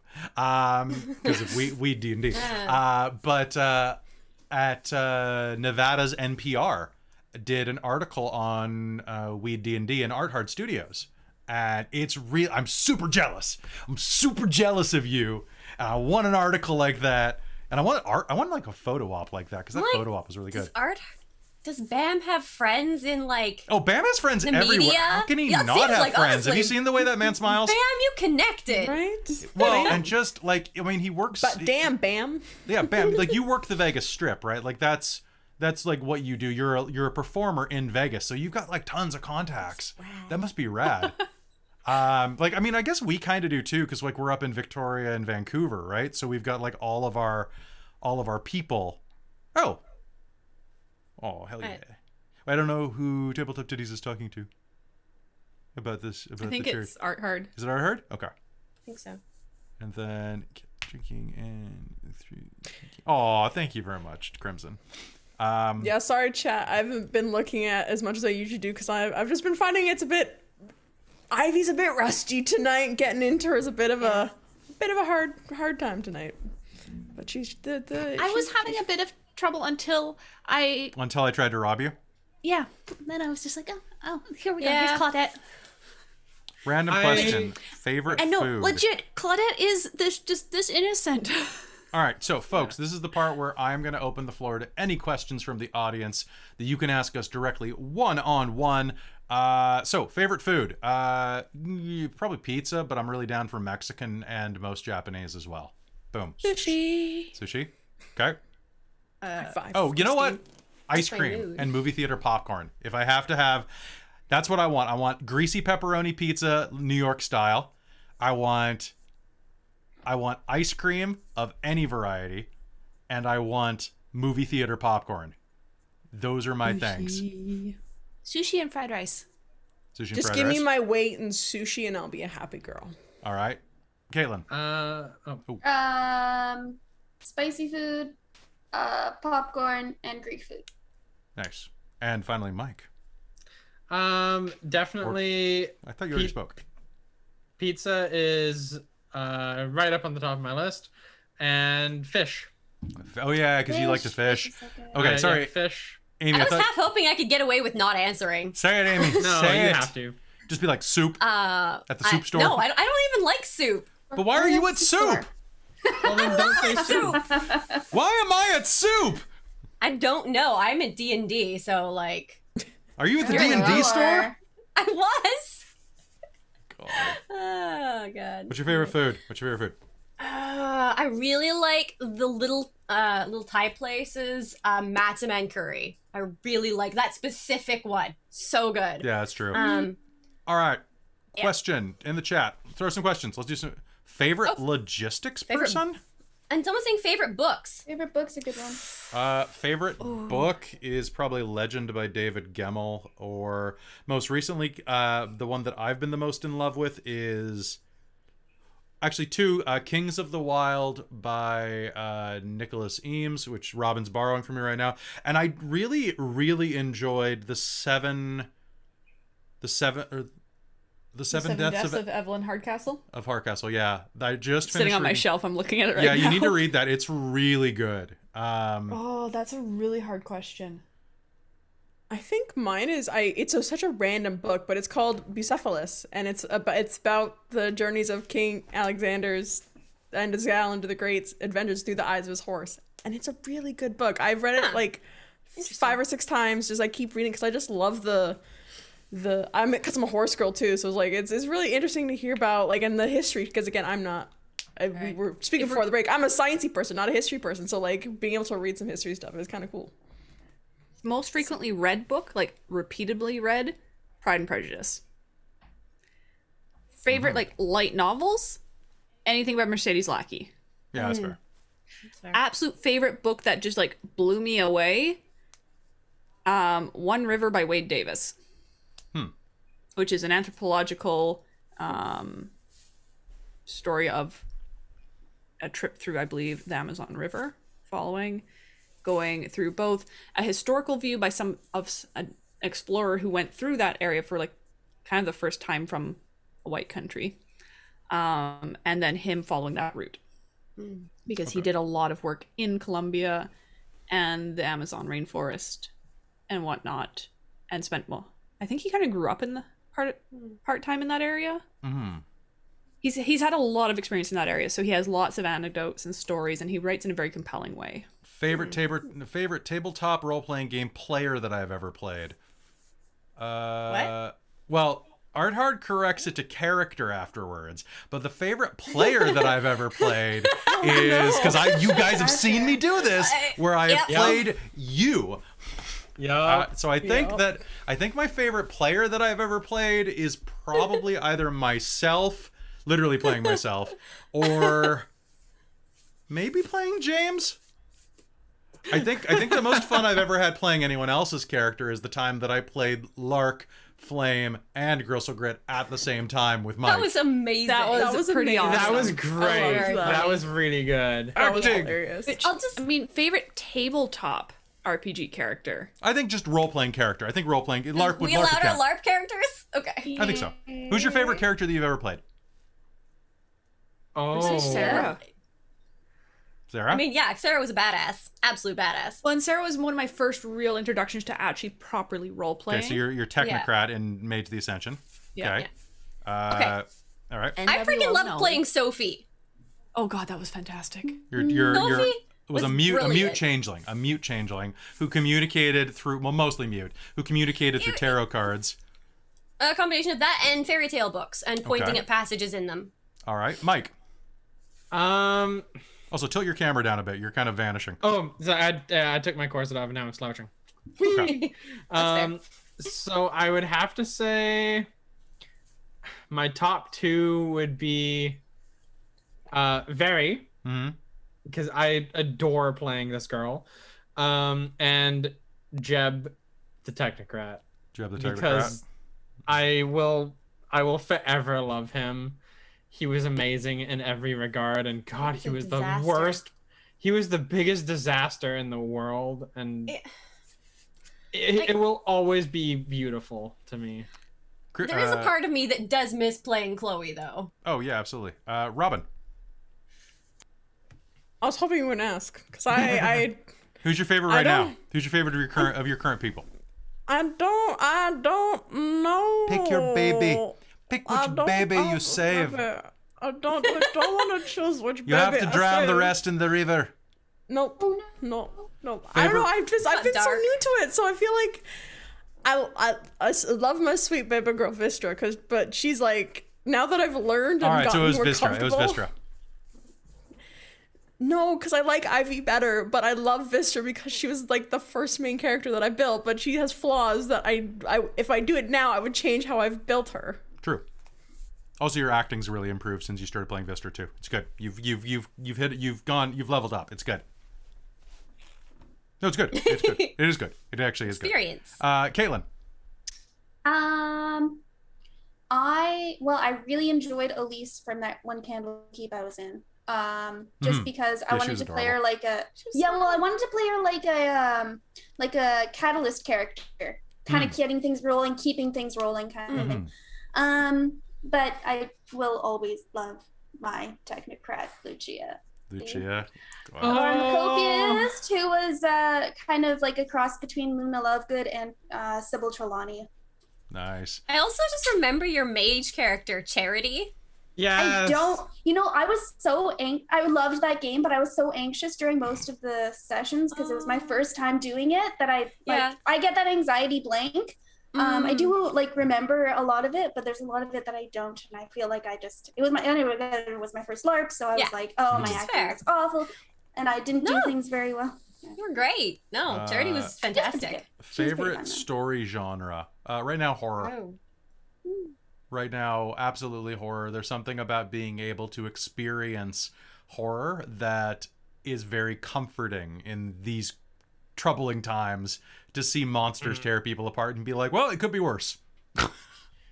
I would say probably for me probably the same. I love me a good horror, which kind of segues back to my favorite book, which was The Langoliers by Stephen King. You actually like The Langoliers? I've only seen the miniseries, and it's weird.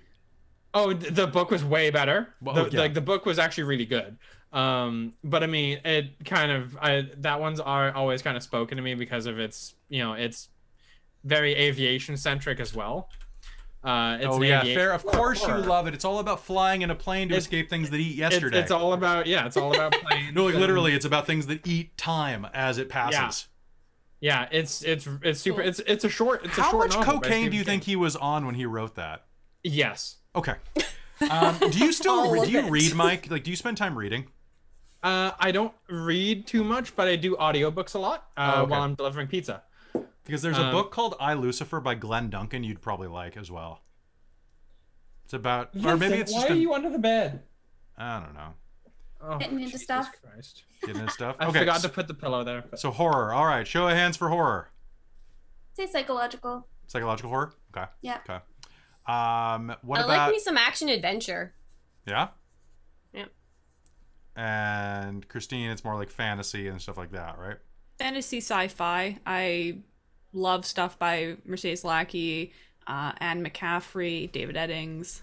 Yeah, that sort of so thing. I guess my favorite... It's like fantasy, but smart, practical fantasy with snarky heroes. Yeah. I like snarky heroes. Japanese light novels count. Yeah, they do.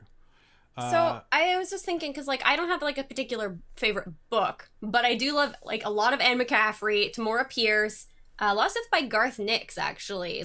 He's got a whole series.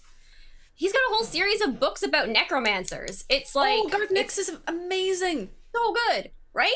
Yeah, and that's another favorite fantasy. I've got several of those. Oh, good. Yeah, the idea, the whole idea of each, of having a series of bells which have let you control death in different aspects of it Different and do tones different and things. powers. Yeah. Yes, and like all the names of the bells are like stuck in like for a while. We're totally Actually, stuck he in my came head. out with a Super new cool. book. I've actually got it on Kindle, I think, but I haven't read it yet. Haven't had a chance. I have it too, probably. I'm behind. I need to read I'm them. thinking I of haven't the read a summer real book in vacations so when I'm going long. to catch up on all my Robin. fantasy reading. Robin, what was yours? I'm getting stuff from the library. I'm Nice. torn between like fantasy, sci-fi, and then I love a good murder mystery. I love a good murder mystery. I'm forgetting it was such a long time, and I haven't really read for fun since like high school. But there was I'm trying to think if there's a series of, I've read this author, but he had some really good murder mysteries that I read. Oh my god, I'm trying to remember. I want to get into like Author's Norwegian or like Scandinavian like murder mysteries, because like there are a bunch of apparently like really good ones. And like psychological thrillers I really like to read too. Like Gone Girl, and there's another one. Oh, that was about this girl that fell. Gone Girl's I forget movie what- was so good. I have not actually seen the movie. It's really solid. Like Ben Yeah. Affleck's, you get to see Ben Affleck completely naked. It's not bad actually. I think completely. I think you see little Ben. Wow. Actually, All right. well, it's. I'll just leave it there. It's on Netflix. You can watch it there. Okay. So let's see who else. Let's see. DM Mike asked what a favorite retro video game. Ooh, maybe Probably it's Dean Lunar, Koontz. the Eternal, Lunar 2, Eternal Blue, Chrono Trigger, or Final Fantasy 6. If we're going that retro. GoldenEye. If Yeah. we're going, what's that? GoldenEye. If we're going more retro, like if we go back to like the NES. The number of times we shot that poor guy in the head in the bathroom stall in that first section. Murder She Wrote. Retro video games, GoldenEye. Yeah. Okay. Look at Mike just Yeah, dives back I've in got- and is like, GoldenEye. I'm trying to wrangle Me and my brother Yeah. just Which is fair. spent so much time in that game. That was our first system, was an N64. See, my How many- first one was a Super Nintendo. It's right back in the corner there behind the green screen. And I've got Super Mario RPG Legend of the Seven Stars, which I frickin' adore. I've put so much into that. Secret of Mana, Final Fantasy 4 or 2 as it was originally released, and Illusion of Gaia are some of the main ones. Oh, I remember Illusion of Gaia. That was the bomb. It was interesting. It was such an interesting game. Real quick, since we were talking about horror movies, everybody who is looking for horror movies needs to go watch Blood Vessel over on Shudder, because it's got Nazis and vampires, and like both of them get killed, and those are my favorite things to watch die. Nice, It nice. is actually a really good You know movie. what? That's not fair. I really don't always enjoy vampires dying. Fair enough. Fair enough. Sorry, it's just too good. No, that was a good When movie. did you all first play D&D? Asks Death McDoom. Oh God, that's a lot. 2008. 2000, About a year ago. 2002. I have no idea how old I was Oh, no, when I 2000 first rolled up that. 2000? I had a blink dog in my brother's birthday Why is it campaign, always a like blink dog? game. Because I was 2008, like 8. When I started college, Blink dogs And I like are dogs. awesome. It's true. I was in college for auto mechanics, and one of the guys in the welding program noticed I was the only other person who sat outside and read fantasy books on our lunch break, and so started talking to me about fantasy, and he introduced me to D&D and got me in my first game. Nice. Ooh, I also like Tess Gerritsen. That's a good murder mystery, like crime, because she does Rizzoli and Isles before they got turned like Oh, nice. based off. I really like her. And then there's Very I'm trying profile. to remember what books I read in high school. That's a long time ago. Wait, did I run your 3.5 game? Was it? When did I run D&D for you? I ran Vampire for you. When? You might be making that up. I don't know. I don't remember that. What did you? When did we play 3.5, Froggy? Anyway, so folks, we're gonna go back into game in just a couple of minutes. But any last questions, things to talk about? Yeah, I don't want to play AD&D. AD&D is weird. I want Dungeons and Dragons, and it was advanced too. Sorry, best line in I community. have a book. We could play that. I have the AD&D book. Oh God. Uh-huh. Oh dear. Neopets Adventure. I have so many other Amazing. channels that I want to start up. Amy, I have a podcast I need to talk to you about. Yeah. Yeah, I want to start a podcast, and I think you might need to be my at least sometimes co-host. Okay. I'm gonna text you. I'm curious. I'm gonna text you what I want to call it. Okay. I'm curious. I want to know why I'm a co-host. Why? Okay, it's on. There you go. Oh. Okay. I don't know anything more than that title. And I don't know what it's talking about, but that's what I want to do stuff like that. I mean, there's plenty of ways this I could don't go want to down. know now. I can tell you later. I don't want anybody else to steal it. I feel like I say that a lot. You say that a lot, which is why I kind of feel like you might have a little sense of ownership over this. But it's also a really good name for a show. It is. That's brilliant. Right? All right. That sounds fun. So we'll talk Maybe about a short that run soon. or something. I don't know. Mike versus Rabbit. Mike, catch the damn rabbit! Yeah. I got the I rabbit. had to move the bed. Oh, good. But now what's happening? Now it's Mike's season. Apparently it was with you. You weren't running the game, Kelly. You were drunk. Oh my god, was that was when we went to that vacation. We went down to JT's parents' house in Arkansas, and then my gas tank blew up. Oh my. Wow. Sounds Okay, memorable. so that was back when I used to drive a Hyundai Accent, right? And this was also back when I was quite large and in charge. I was very large at that time of my life, like an extra 60 pounds. And the people in the car, there were 5 of us. 4 of us? 5 of us?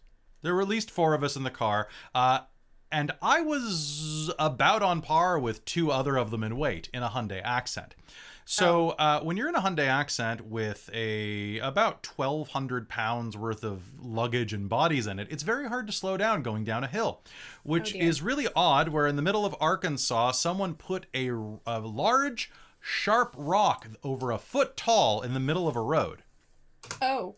Whoa. We could not stop without crashing, so instead we plowed through it. It punctured the shield in front of my gas tank, and I started leaking gas. And we had about about a 3-hour drive home, so we ended up driving home with a leaking gas tank because we couldn't really do anything else.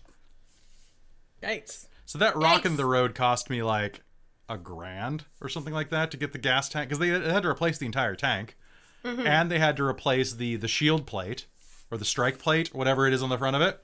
Mike, you know what I'm talking about. Yeah, I know what you're talking about. Yeah, no, Someone asked something else. it punched a hole in it. That was a fun trip overall. At least one person on that trip is a very odd person now, though, and it's neither of us, Frog. Is this the panda suit trip? No. No. I was on the panda suit trip. No, that was to Seattle. Mm-hmm. No, this is years before. Mike versus Rabbit. Was there another question? I think someone said best. I don't know if it was a question. Best heist twist. Best heist twist? Ooh, I can't tell you that. I'd have to kill you. How many channels do I plan on having? I don't think you plan. I don't There's plan. no planning involved. Well, I do plan. I mean, you do, but like you don't have a set number I don't planned. have a set It's just maximum. sort of more ideas. No, I threw that away because someone tried to steal it. The panda suit. I threw it away. Oh. Because Yeah. someone. Also, it was probably not It was good not to try and wear sanitary. it again. It was pretty stinky. Have I had a trip that didn't involve near death? Yeah, tons. Tons. Tons. I mean, But those aren't the story-worthy ones necessarily. Also, There that's was a question earlier that was someone was like, if you could travel anywhere, where would you want to go? if I could travel anywhere, where would I want to go? I want to go back to Japan for a bit. I miss Hokkaido, and I hated Hokkaido when I was there, so I don't know. I want to go back to this small bush lot property in Australia that used to belong to friends of the family.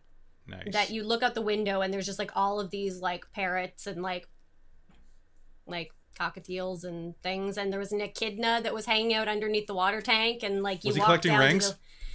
No, but we I got to hold an echidna. You It should was go great. take the echidna and just like throw Funyuns at it. See if it'll No. eat the. Like, there's a picture of me holding an echidna with like giant like gardening gloves, like when I was Picture 12. didn't It was happen. great. I need to see these pictures. I don't think they're scanned, but maybe I could find them one day. Someone mentioned Dr. Pepper. But also, you could like, there was a platypus that used to like nest in the creek, and like there was like I think there was a possum that was hanging out. It was super great. It was rad. Nice little place. They had mango trees. I'd go back to New Zealand because I'm a hobbit. New Zealand is my number one. I would love to go back to North Island Scotland again. specifically. Or to New York. I kind of want to go I would back. I want to go to New York City. Get some real pizza. I would also go back to Cuba, actually. I would like to live in the Caribbean half the year. St. Lucia's I gorgeous. really love enjoyed St. Lucia. touring the Hebrides up in Scotland. So the Northern Islands where it just rains all the time. Froggy, man. Yeah. Froggy, But they you have need some of the to. nicest white beaches. They do. They have nice beaches. Froggy, you need to escape Missouri and come up to the Pacific Northwest. You'll be happier. It's true. Oh. I also want to go to areas like Norway, Sweden sort of area. Yeah. All the cold and rainy See- places. Yeah. I would like to go to Belgium when I'm not being dragged to cemeteries by my mom. I I'd like to go like to Japan tropical. or Germany was really fun. I Yeah. love Germany, especially going up to like going up near the Alps. Like I stayed in a town called Garmisch-Partenkirchen. Great city. See, And like, mountains. I like England and Scotland because a lot of the museums are free. Yeah. Yeah. And I could spend hours in museums. Oh yeah. I have spent so many times. Like, see, there we go, in Death castles. McDoom. Death McDoon's in like the Kansas City area. You and Froggy team up and move to the Pacific Northwest. Boom. It'll be like Do it. it'll be a roommate drama. And bring Um, ex Nibelheim. I don't know how to pronounce your name too. Bring them with you. Nibelheim.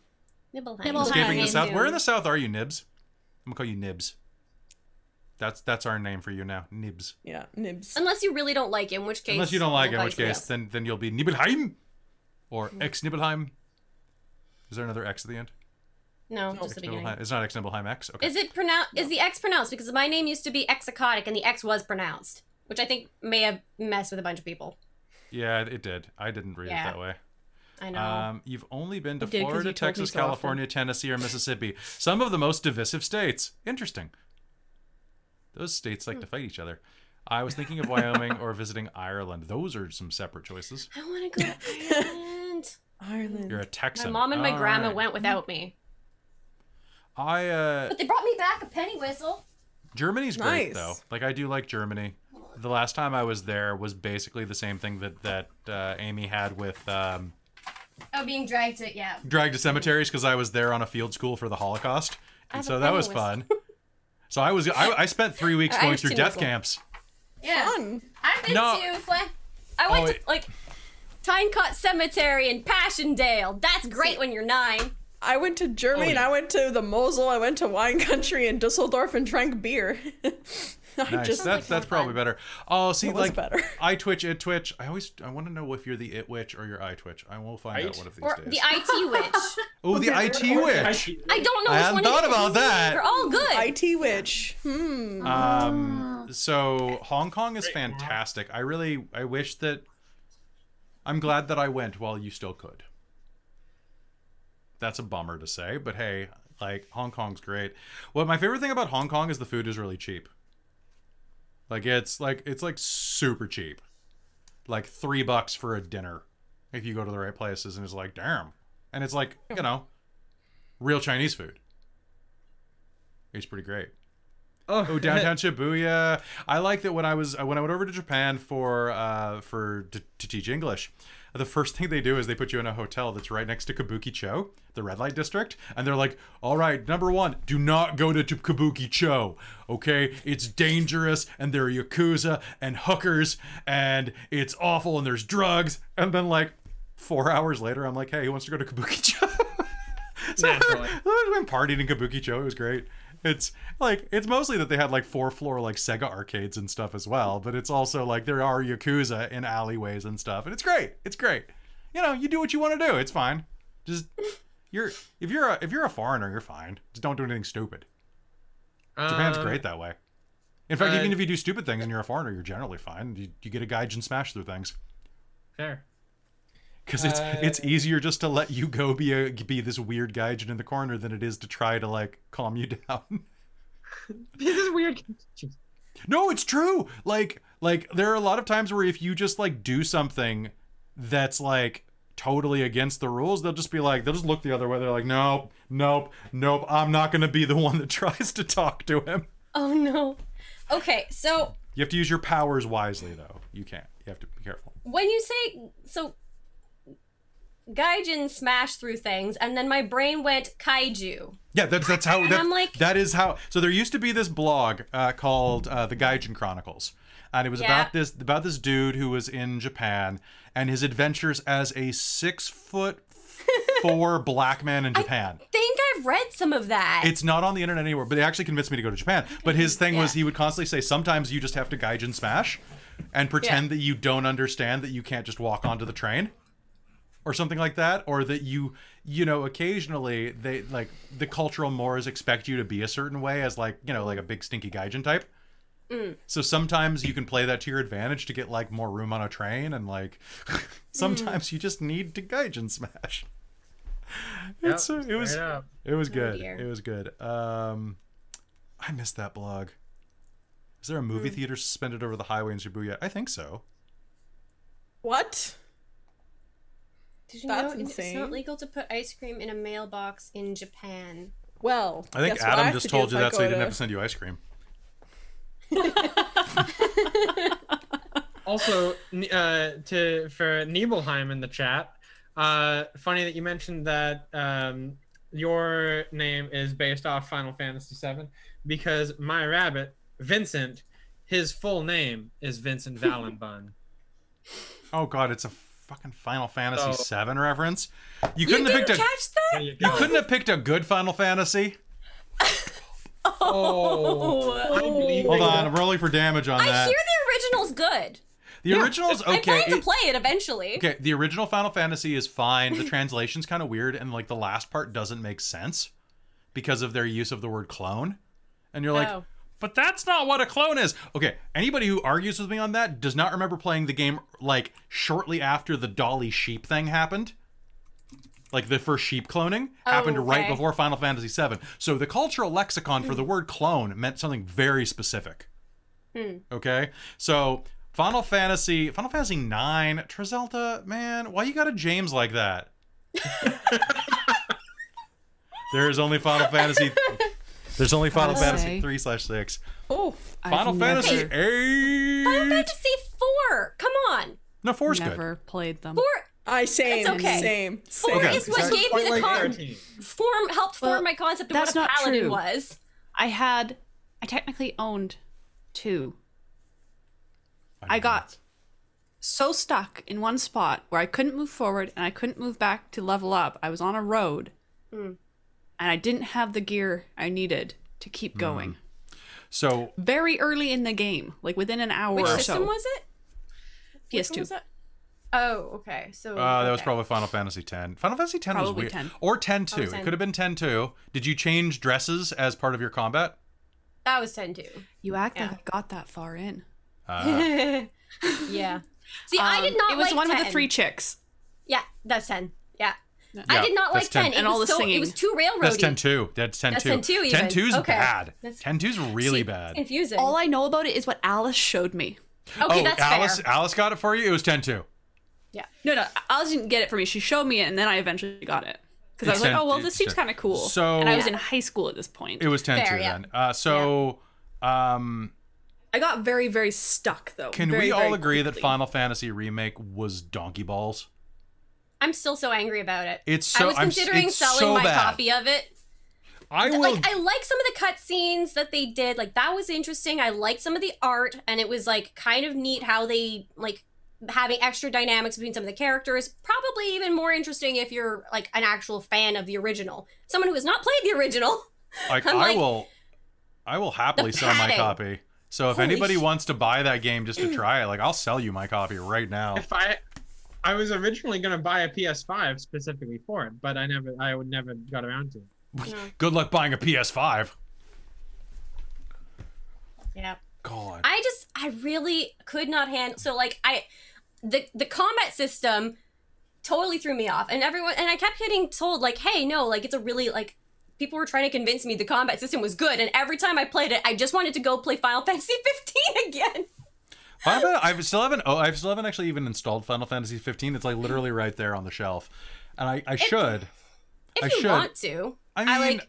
I also have Yakuza Like a Dragon that I Yeah. need to play, and also See, Little Hope, because I like- have to play that or else I can't. I have to stream that or else I can't claim it on my taxes. See, like, I liked the combat system in 15 because like you get to bounce around and teleport to stuff, and you have a whole bunch of different weapons you can do, and you're just like, I don't even know, like they're not gonna hit me. They can't even hit like Wait, see me. is the I don't know combat where system I like am. Final Fantasy Remake?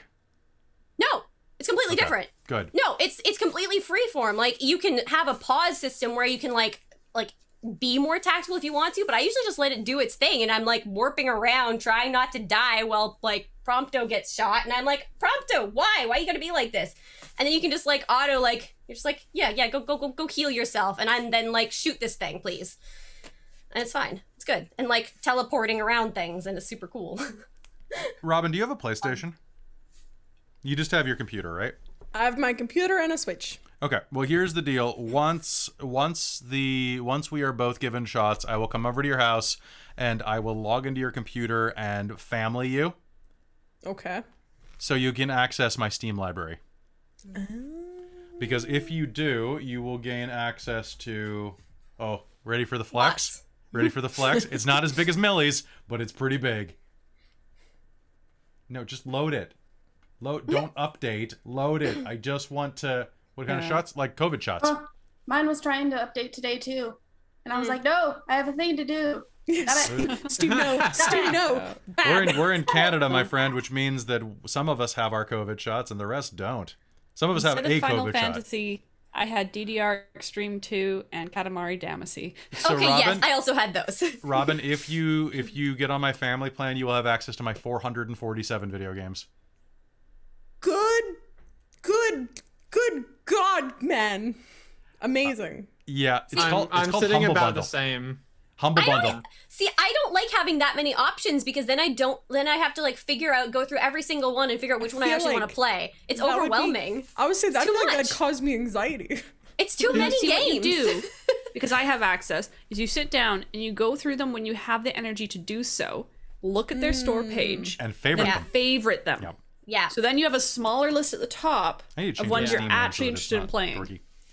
Yeah, like for me, I have about the same. I have about 450 games in my Steam library. It is too And- many. It is too many. I play One. 2 of them. You play 2? What's the other one? I since Mass Effect got Oh, okay, yeah. Mass Effect See, I need to released, pick that up. I need to play Mass Liara, Effect. we need Yeah. steak. Like- Liara. I like steak. I know that when I- I finally yeah. get into Mass Effect, I'm gonna be lost for a while because the fandom's so big, and I know there's a lot out there. I'm gonna be gone. I'm gonna vanish. Mass Effect. What I recently bought on Steam was the Left 4 Dead bundle, so I'm gonna be going through Oh, no, those. we need to play that. Amy, I you're not know. allowed to vanish. We need to play Icebird Saga, so We do, but I know when you're doing that. so get your arse up tomorrow morning. Steak, Yes, Liara. yes. I think about when there's so much steak. Okay. I fucking love steak. I wish I had confidence. What if Only these been are playing our Guild last Wars days 2? with Yes, some Nibelheim, that's around? fair. Come on, Liara. So last night, instead of going to bed like a smart person, after playing Stellaris for like 4 hours or 3 hours, however long it was, I hopped back onto Final Fantasy 14 because I have game time on it, and I said I was gonna put a concerted effort to actually playing it while I have for this month. I went from level 3 to 18. I Are you think it's kidding? been a Really? bit too. I didn't really sleep. I went to bed at 5 a.m. Who is the best partner in Mass Effect? You're gonna have a really hard time getting up at 9 tomorrow. obviously know. Tally.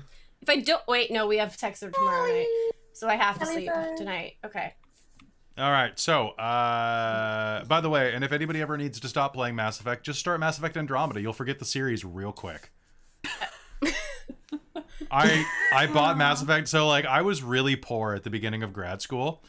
Christine knows this. She was there before I got all sorts of grant money, which was dope. But I was super poor, and I saved up, and I bought myself Mass Effect Andromeda because I'm I love sorry. Mass Isn't Effect, that and the I one thought... No, it was... That wasn't the one we went to Best Buy for, was it? In Vancouver? When we were there?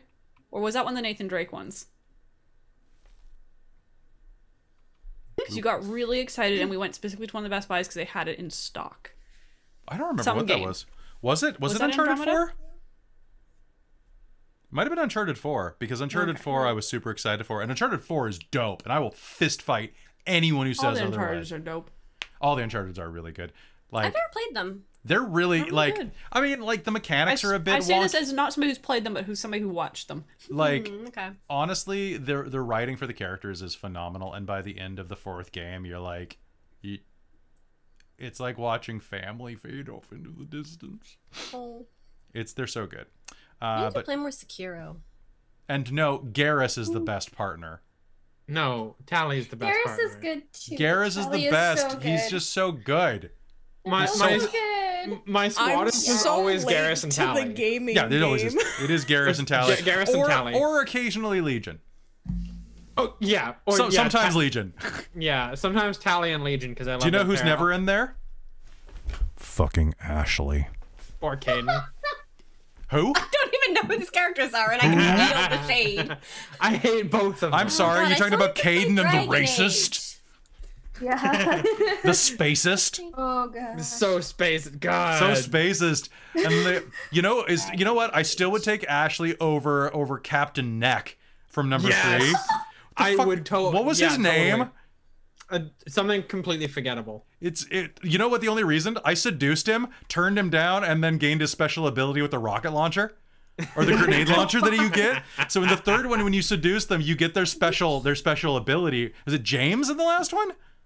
Oh yeah, that's what. So it is. I seduced. It's always a James, isn't it? So I seduced James Vega. That's what it was. So I seduced Yeah. Vega as FemShep. And I got this grenade launcher he gets that is dope. It's the only reason to even talk to him. And then I just dumped his ass and never added him to my party again, and then walked around using Singularity and grenade launcher for the rest of the game. I never expected to hear that phrase out of your mouth. I've seduced all sorts of Jameses. Shut up. All right. Yeah. We Not can even talk. surprised. We can talk Legend of Zelda any day.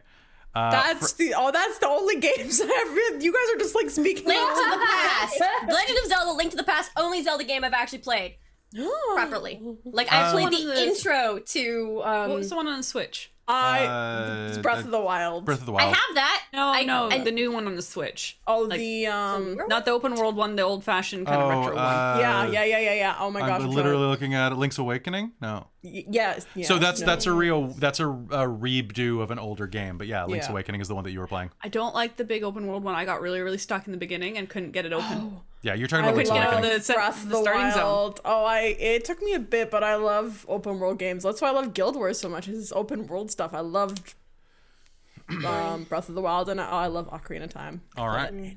Oh, I started Ocarina of Time. I never finished it. You ready to play some Dungeons and Dragons? Play Yes. Dungeons and or dragons.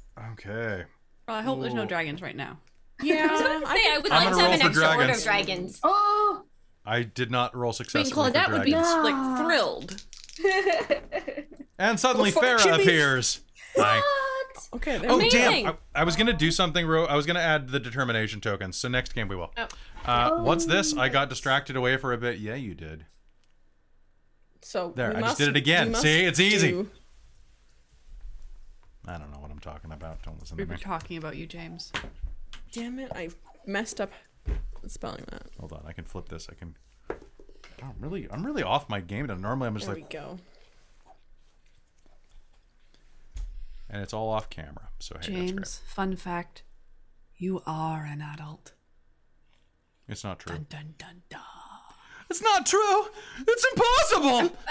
What was that was said last night? It was like, I need an adult, and the responses were, I am an adult, and simultaneously said, there's no adults here.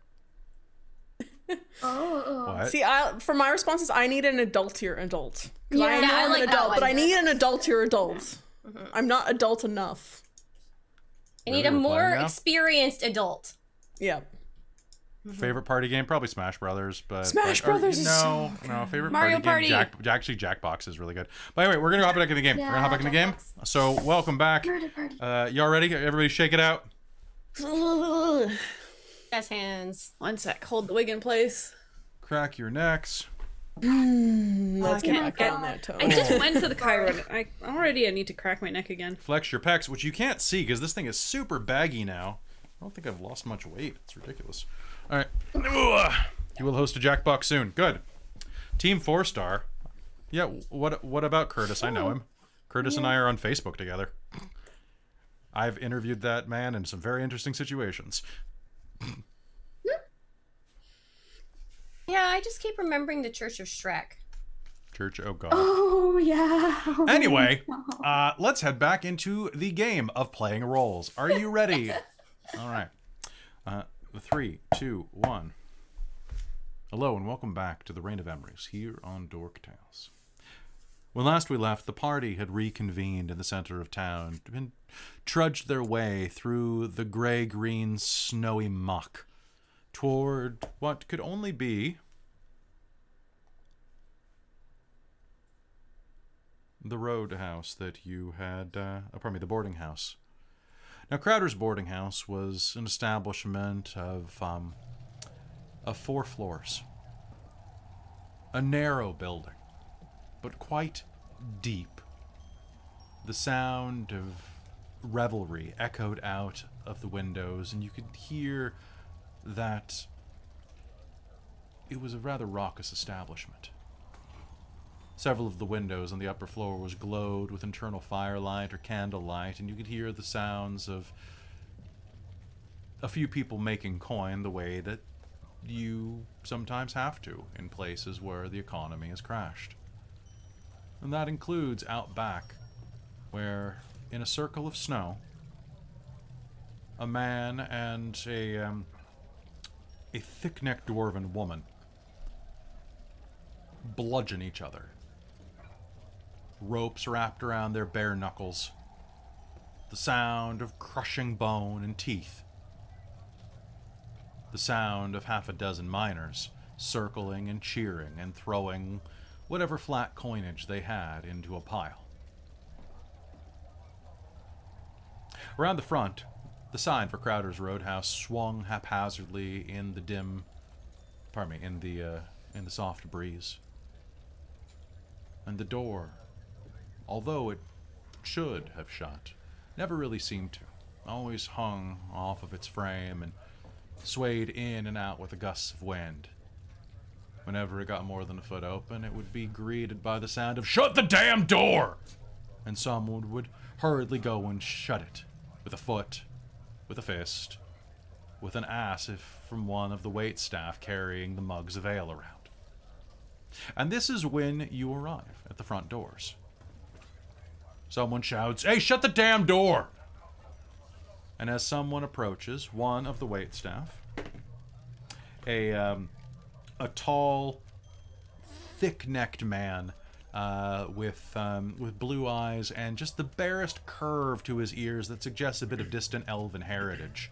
Quite distant, though, generations back. Heads up to the door. He's dressed in shirt sleeves and a pair of tight calf-high pants that show off the curviness of his legs, the muscularity there. He raises his absolutely astonishing butt to slam the door shut as he juggles the 6 pints of beer in his hand and goes, "Oh, sorry. Y'all coming in?" Yeah. He looks down at you with his baby blues beneath the soft framing of curled blonde hair and scoots out of the way of the door, going to serve people.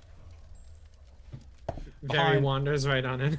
All right, as you wander right on in, it looks like there are 2 other staff members working here. Now, this building is long and thin, and inside of it, it's probably about 15 feet wide, maybe 20 at the widest section, and about 120 feet long. Very, very narrow. A bar is on the left-hand side, and there are a number of tables of all different make and size littered throughout the place, creating an absolute obstacle course for anybody larger than Very. For Very, it's fairly easy to navigate here. Behind the bar is a, let's see,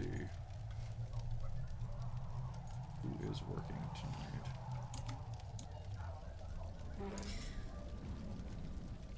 One sec, guys, pardon me. Boop, boop, boop. There we go. Okay, let's see who is working tonight. All right. A human man is standing behind the bar.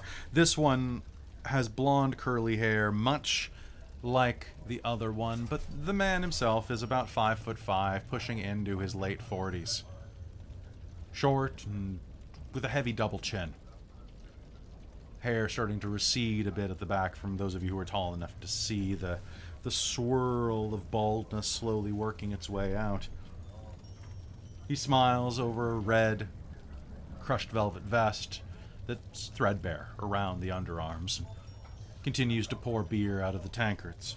Or probably out of the, out of the taps. And looks at you by the door. Now, the place is pretty small. This main eating area appears that it's probably not the point of this establishment. By the way, it's a tavern first. What am I saying? It's a boarding house first and a tavern second. What can I do for you? Looking for a few rooms. How many of you are there? How many beds do you want? Well, there's 6 of us. And how big are the beds? Various sizes. Okay. I've got everything ranging from human size to dwarf size, but it probably would fit you, lady. He nods down to Very. It's like a halfling king. I'd love that. Oh, who wouldn't like a halfling king? I would love it. Why? Because halflings are the greatest tippers. Let's see. That's true. Right? You're such a lovely people. Such lovely, lovely people. And, let's see. For a place like this, I'd hate to trouble you for it, but for 6 rooms, how many nights are you staying? Just coming through for a bit, or...? Oh, what do we think, folks? 1 night, 2 nights? We could say 2 nights and go from there. Yes, I was gonna say 2 Yeah. nights might be a good start. 2 Yeah, nights, sounds wow.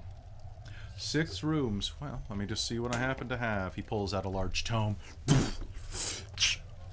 some of us should be able to share. I don't think that's Yes, we can. Most of our rooms are single or double occupancy, but there's no discount for double occupancy, mind you. And it all does come with a free mug of beer at night, and also a bit of a breakfast in the morning. It's mostly gruel, but it's tasty gruel. We also have complimentary coffee and tea between business hours. Let's see. What do you know? I have 6 rooms available at the low, low price of... Well, being that we're the only place in town, I could gouge you, but I'm not that kind of businessman. Plus, you have a halfling with you, and I do have a soft spot for the little folk. How about we do... yeah, with the beer, 5 silver a night per room. So a total of 1 gold per room, 6 gold all in.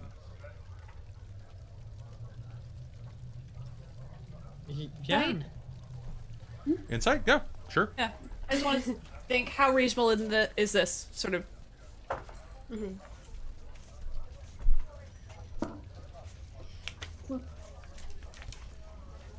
What'd you get? 1 sec. Okay. 15. 15? It's not unreasonable. So lifestyle... Actually, let me double check something. Boop, boop, boop, boop, boop. Instead... I guess I'm also trying to think, how likely is responding, yeah, sure, going to make us look like targets to rob? So the in-stay per day for a modest accommodation is 5 silver. Okay. So comfortable is 8 silver. So this seems totally reasonable. It seems fine. That's steep. Yeah. It is not steep. Chat saying it's steep. Though. That's for both days. That was the Yeah. 1 gold is for the 2 days. Claudette, I think it still might be a good idea for us to double up on rooms. Oh yeah, that's fine. I do have some rooms with double beds. Most of the beds are well, they're doubles, but by that I mean they're either doubles or twins. They're the size for my nephew over there. Gestures to the large, pretty boy who's going around serving drinks. He looks back over his shoulder and smiles at you. Hi. All right. Well, Gobert, go and bring me another keg of the dark wheat. We're about tapped out, and I think these folks are probably going to want the dark wheat because it's the sweetest beer we have on tap. Absolutely sweet.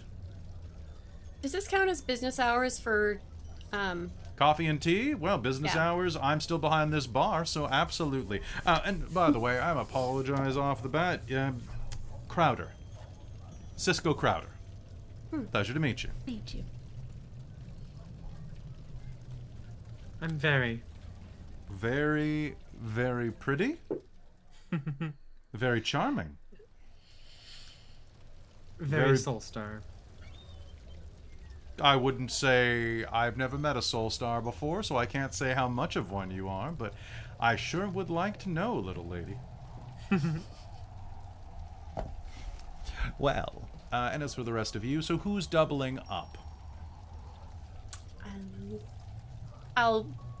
Me and Leadon will gesture over to Claudette. We'll double up. Are you, not to inquire, not to impose, but if you would require, I do have a room with a larger bed. If you'd like to stay together for warmth, of course. The rooms do have small fire pits in them. Well, not fire pits per se, but they've small furnaces in them, which are stocked with a bit of wood that we've brought up the mountain, as well as we have a number of oils. Presently, I believe that the one with the large bed has an oil burning furnace. Presently we're using whale oil. So there is a bit of a smokiness to it. I don't particularly care. Ivy's gonna be casually looking at Dirk, if anyone's noticing her. Oh yeah. He is not noticing at all. He botched his roll. I'm sure Ivy and Dirk would like that room. I've never had wheat beer. Is wheat beer any good, Talfrin? Yeah, I mean, it's not my favorite, but... Claudette is not oblivious. Like, I'm not much of a beer guy. I know, but she's just like, ha, I thought I'm being sneaky. She's gonna look over at Ivy and just kind of wink. All Ivy's right, gonna, like, so blush a little bit. that's one for you. One, okay, so 2 doubles, and so now I've got the one room with the 2 beds, and I've got the one room with the 1 bed. Leadon and I will take the 2 beds. 2 beds. All right, so that is going to be on the 4th floor. That is room 4F. At least this means I don't get elbowed. Leadon will grab the key. All right, so I guess that means that you're getting elbowed, every time. miss. Here, and he'll turn the book around. Sign in here, right here next to the X. All right, so that is going to be, you are going to be down on, actually, taking that room, that's going to be 4A, which is at the end of the hallway. It's the larger room there. I do warn, the bed does make a bit of noise. Wait, which one are we in? 4F? You're in 4F, yes. Okay. Thanks. 4A will be you. Now, I'm guessing, very, that you're probably going to want one of the... Would you like one of the giant beds, or would you like one of the medium-sized beds? You say the small beds. I mean, the small beds are nice, but it is sometimes nice having a full-size bed. Oh, I mean, I absolutely can put you in one. If you would want a dwarven bed, I have some on 2. For some reason, dwarves don't like to climb stairs. I can put you up with your friends in 4C, or up near them. But honestly, if you want the best room, I would say probably the most comfortable for you, I would say, is probably 3D. 3D? What size bed's in that one? It's kind of a mid-sized. Mid-size? Mid-size. So it would probably, well, it would fit me quite well. And still have enough room for you. Well, Kelly. Yes. Is this man attractive at all? He kind of looks like Philip Seymour Hoffman. Okay, I need to check who that is real quick. Excuse the typing. That's fine.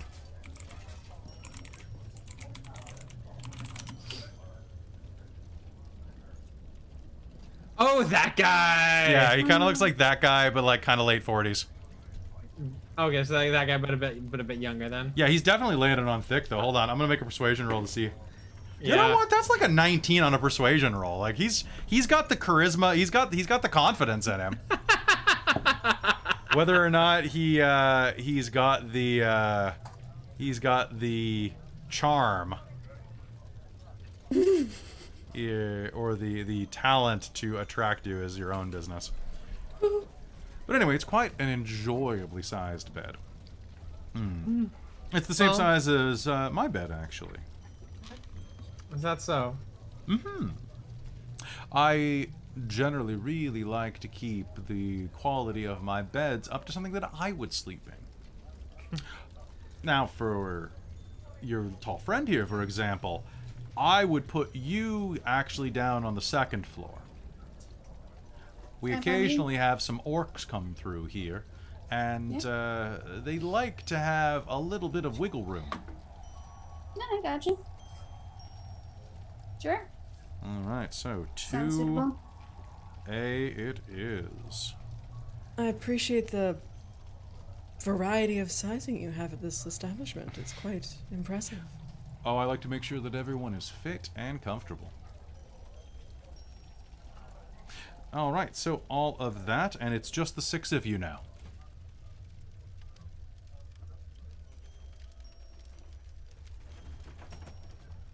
Pardon? It's just the 6 of you? Yeah. I mean, what if... And Leden's gonna look over at Talfrin. What about the driver? Where does she stay? Oh, sorry. I was assuming that Mira went away with the carriage. Mira Like, drove did she off. leave? Is she still here? You haven't seen her, but... Are you... Now, you're the folks that just came into town, right? Yeah. Yeah. You're the ones with the carriage.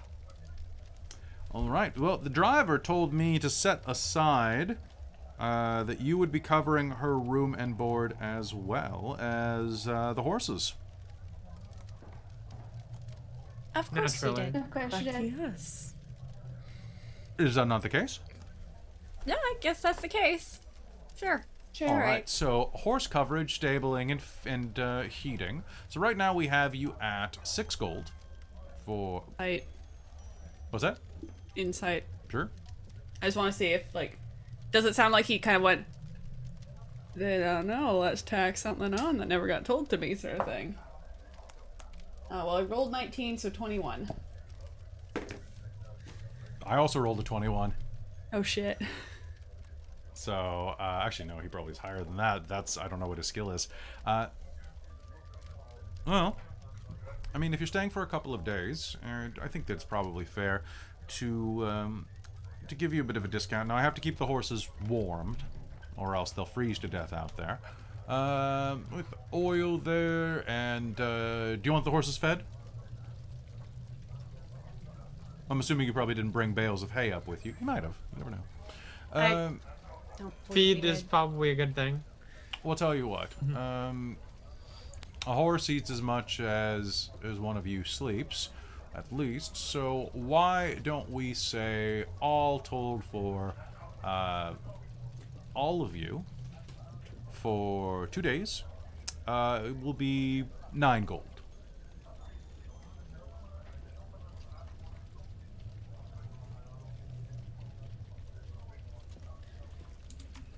All right. We can do 10 if you'd prefer. That's what I'd normally charge you, but you're very charming. Leiden will fish out 9 gold. Perfect. Now I have a note here as well that let's see. So you're signed in. So you are taking the room to a Mr. Oh, Talfrin? Talfrin. And let's see. I have who is going into 4F? Lovely ladies. Did you sign in? Leiden? Yeah. Lead. Right there. Ah, yes, you did. All right, 3. Sorry, it's not said the way it looks. Sorry.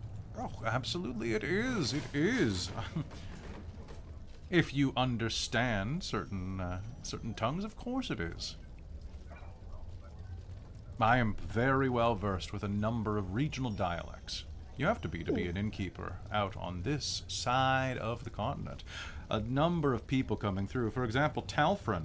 That's Cadoganian, isn't it? I'm not quite sure because I was assuming he's going by a different name than his birth name at the moment. Oh, fair. Then Talfrin. For example, Talfrin. I wouldn't have expected that. You strike me more Cadoganian, and Talfrin isn't it a Masolian name? It sure is. You sure do know your names. I guess there's some cross-pollination there, and Masolia is just north and just a little bit away from Cadogan, but there's a sparkle in your eyes that just makes me think of some of the tribesmen we've had down here. Why, there was this one tribeswoman that came down, and I swear she looked like the goddess of storms herself coming down here. Different eye colors and everything. But we don't. But that reminds me as well. We once had someone coming all the way over here from. Where was it? Okoka. We had an Okokan woman come. Some type of warrior or. I can never tell. They wear those tight hide suits. Very revealing. But I swear, had they come at the same time, I would have thought that the sisters had arrived themselves. The goddesses of the sky and night together again. My God, her skin was as black as pitch, but her eyes had this gleam to them. I don't understand the Okokan rites, but the way they can make their eyes glow in the dark, it's impressive. Of course, it was a little weird out here with all the Chordust in the air. Kind of disrupts the magical flow, but I swear, little bursts of purple and gold. Oh, it was fantastic. Anyway. Beer? Yes. Great, fantastic. Yes, please. Do you have anything stronger than beer? Coffee? The coffee is stronger than the beer, but if you want more than that, you'll have to head over to the Stone and Steed. We're an establishment that just provides a bit of liquid lunch, and what I can do, though, is let me see what I have in stock. And he will go and check the various kegs on the wall. Well, I've got a bock here, as well as a... Tell you what. You like it dark or do you like it light? Dark. Dark, not a problem at all. Well, tell you what, I have a fantastic dunkel over here.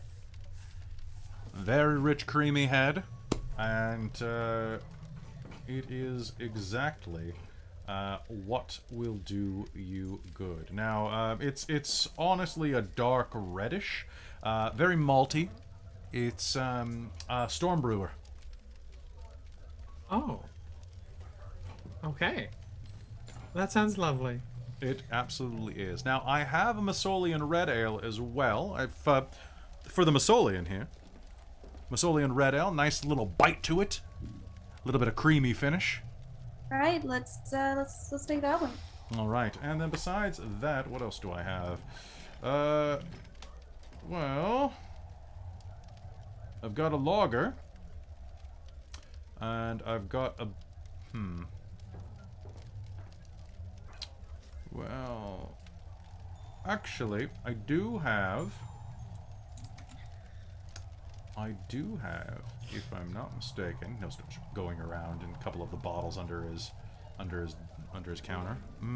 I have, let's see, I have a bock, I have a number of ales, a wheat beer, and I have a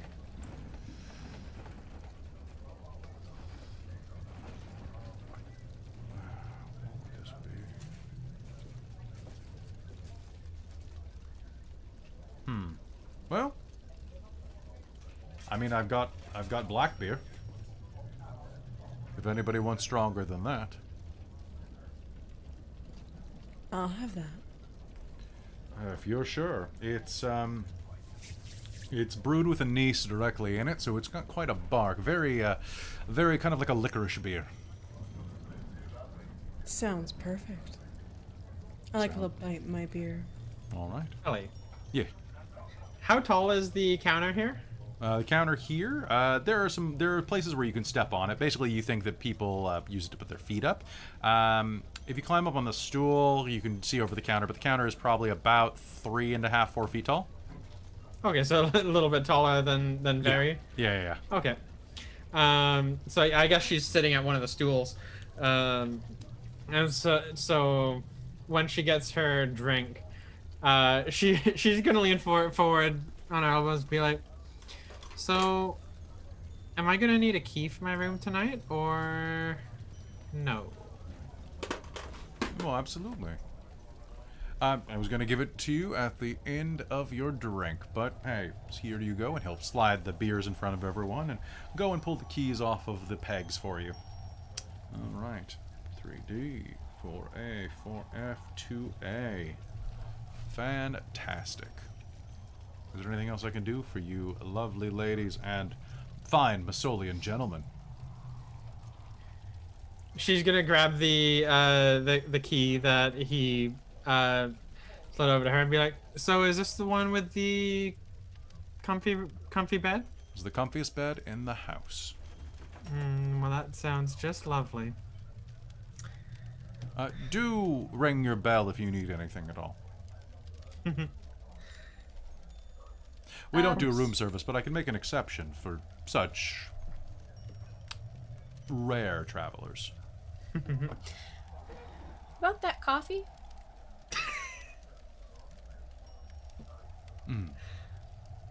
Gorbert! Yeah? Sorry to Coffee! interrupt. Boil the water! A minute later, he'll come out and put it through basically what equates to a French press. And slide it across to you.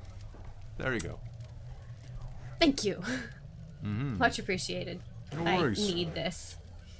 I'm feeling a bit tired. I think I'm gonna call it an early night, guys. Fair enough. We've had a long day. It's been a while. I hope you feel better, Dirk says. Weren't you getting a bit sleepy too, Dark? You didn't really sleep very well in the carriage. You could probably use an early night as well. Yeah, probably. What's our room towel? I wasn't paying attention. Oh, my friend, you're not staying with me tonight. You actually ended up in Ivy's room.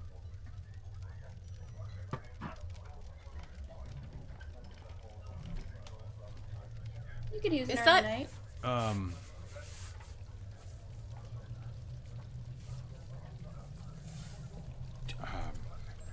Well, do you have sir, do you have a shower facility or a place? I've got a lot of road dust on me. Absolutely, son. Every floor. It's all fresh water that we pipe down from the mountainside. There's a mountain river. Well, river. There's a mountain lake that kind of drains, has a lot of snow melt going through it. But yeah, there we have some stuff. Probably be a cold shower, but don't worry. I have a feeling that she'll get you heated right back up. Legion's gonna lean over to Ivy. And she just thumbs up. You got this. All right, and with that, Dirk will grab his bag and say, do you need any help with your stuff? I mean, you don't need help, but can I help you with your stuff? Sure, if you want. I'm also good carrying it. No. I've got 2 hands. I might as well use them. I mean, on your stuff.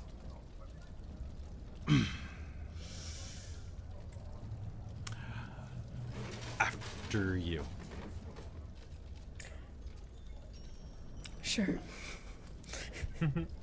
She'll grab his mug of ale and then take it upstairs. Ah, yes. As smooth as a train wreck. Who wants to bet they probably just sleep? Unfortunately, that's probably what's gonna happen. I hope not. I It's about sincerely hope 50-60. not. So not much of I a was gonna drink. say 50-50. Not much of a drinker, are you? Says the large curly-haired one. How Who is is the he coffee? talk- How's Oh. the coffee? It's coffee. We don't get It's- much in the way of beans over here, so I can recognize it's trying to be coffee. I'm sorry. I hope that it's trying a little harder than You know Ah. what? It's great. Right now, it's exactly what I need. Well, if there's anything else that I can do for any of you, sorry for Pa. He's a bit. He's a bit. Interesting sort. Yeah, he means well. He's a bit of a philanderer. I promise none of it's rubbed off on me, but if any of you need anything throughout the night, just let me know. I'm usually awake pretty late. You can call me. You can call me Gore. And I'm Leiden. Thank you. Nice to meet you. Leiden. That is the prettiest name that's come through here in a long time. Oh, sorry, there's moths in here.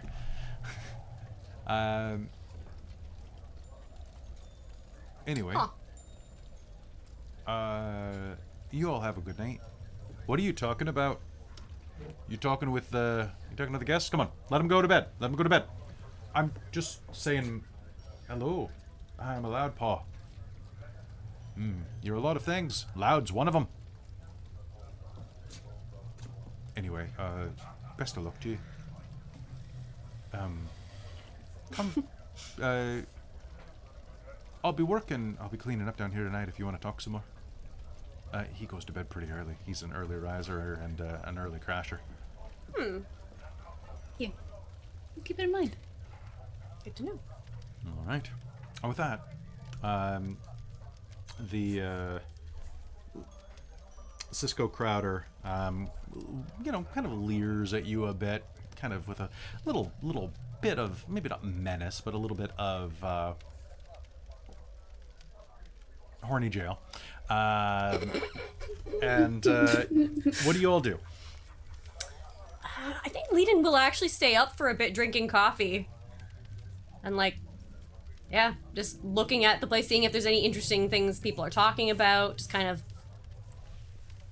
sitting. Yeah, Telfrin's gonna stay up for a bit as well. Kind of take a look around the place, kind of get the vibe, and see if Mira's gonna come back. Ooh. Another thing Leiden's gonna do is grab Telfrin quickly, very briefly, and we'll say, hey, in retrospect, I think I realized I may have been a bit insensitive earlier. And I'm sorry about that. Yeah. Oh, so you can see it sometimes. No, I just. That's all right. You're simply curious. I am sorry, though. I don't want to make anyone uncomfortable, I guess. But I appreciate that.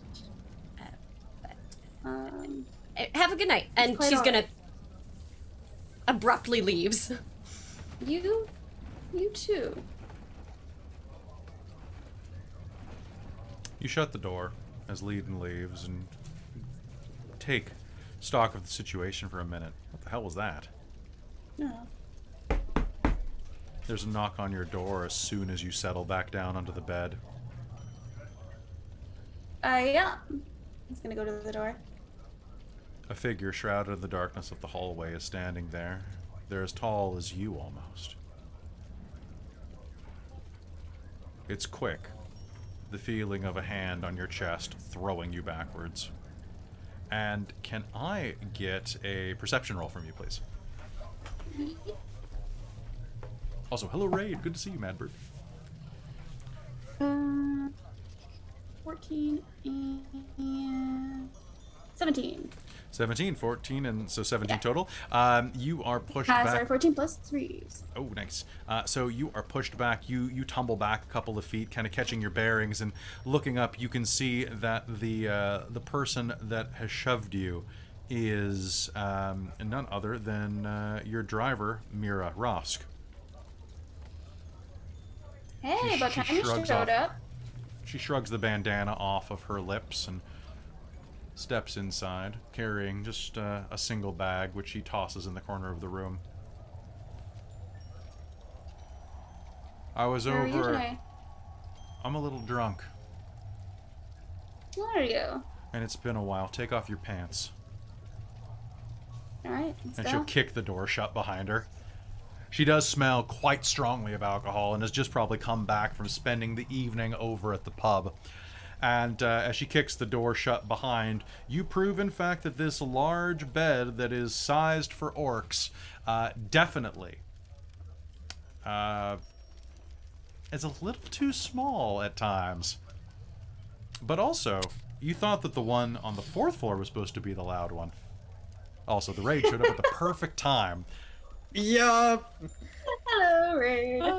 So, Getting spicy. Talfrin, I want you to do me a favor. Let's be juvenile with this. Talfrin, can you make me a... Let's make this a Constitution save. Or a Strength save. Maybe con. Maybe straight. Hold on. Okay, she has a 22 on her con save. Does not. Okay. Doesn't really matter to me either way. So we'll go con. It's it's steamy in the 18. It's steamy and streamy. Plus 7 is 25.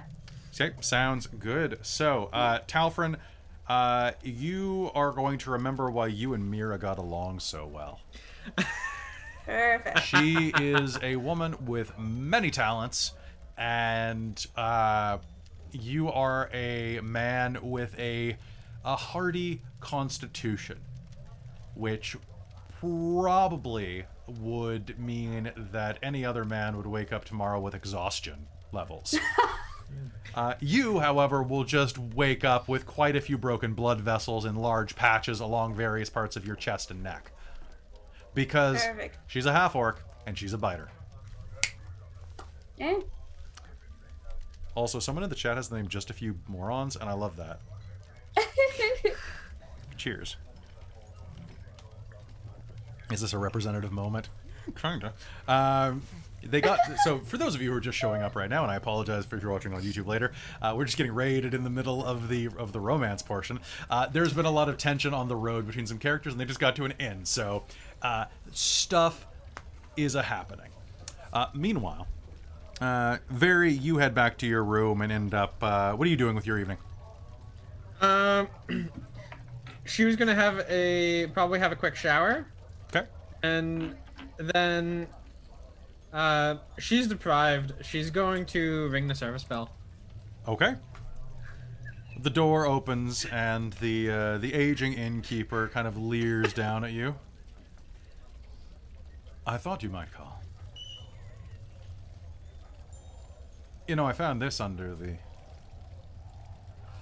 cupboard, and he'll pull out a dusty bottle of champagne from behind his back, as well as 2 flutes. Shall we enjoy this together? Sure, why not? It goes down smooth, just like me. He pops the cork on it.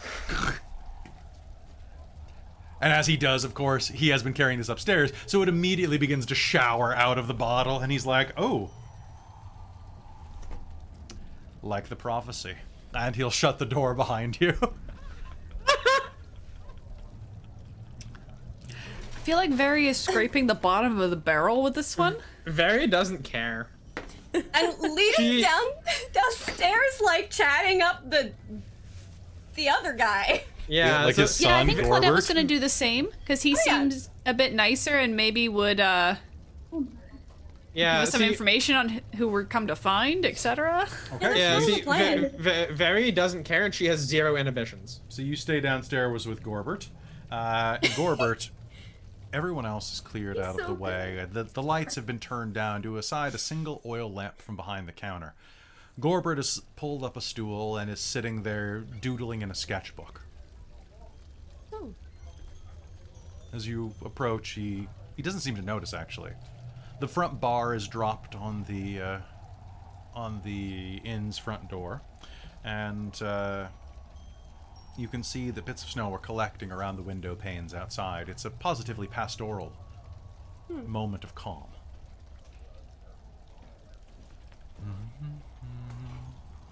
Lisa's gonna lean over to see what he's drawing. He is drawing a... Ooh. He is drawing... He is drawing a... looks like he's sketching out a bit of... A bit of a life... pardon me. A little bit of landscape scenery. Some of the mountains nearby, but he's doing right now a bit of work on a stag, standing at the edge of a forested meadow, in the parts of this blasted land that still has trees, you imagine, or perhaps trees that used to be here. The stag is incredibly well rendered. The rack of antlers atop its skull bearing 13 points. That's really good. Oh, sorry, I didn't hear you come down. Oh, no, sorry, I'm just looking at the art, the drawing. It's really good. Thanks, I appreciate it. I'm a bit of a... I like to sketch. There were used to be a lot of deer and elk and other creatures around here that used to roam the woods, but when the mines fell, we mostly switched to timber processing. So most of the forest land around here is gone, you know. And it's probably for the best though. Nobody wanted to buy any of the wood. It all burns funny because of the cure. I've heard a bit of that. I'm not much, but You probably want another cup of coffee. Look, we're closed, but I'm still. No, that's okay. No need to bother. Appreciate it though. Kind of brushes some of the locks out of his hair. And to describe him quickly, the super quick is that he's Chris Evans with a curly blonde wig. Amazing. Like he's dishy as hell. I was picking up on that. Fantastic. You were describing that earlier. He's got a perfect butt. Perfect butt. Claudette draws too. Oh, hey, I'm sorry. Nice to see you here as well. He waves over to Claudette, who's probably just kind of hanging out in the background. Yep. She'll wander over at that point though and You should see this. say hello and...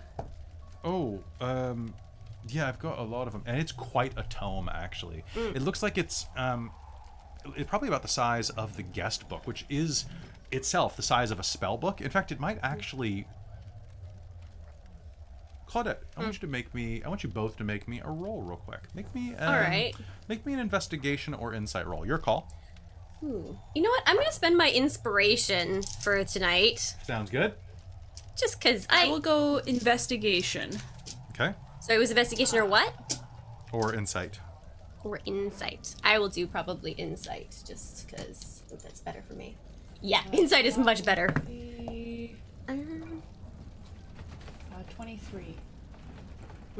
For me, insight. I think that's also a 23. Damn. All right. Yeah. So looking down at this, you will see that it is.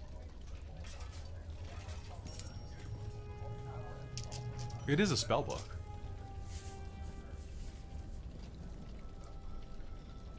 However, it's got at least 200 pages of parchment, all coming in at irregular angles, jutting out like little mountains of paper, overlaying each other. You're welcome to look at some others if you like. Is that a... Sure, yeah. I mean, if you don't mind, they are lovely. You should see me. Her art's good. You don't want to see me draw. But I can sure. appreciate. It's the book's really dear to me though, so just be a bit careful with your drink.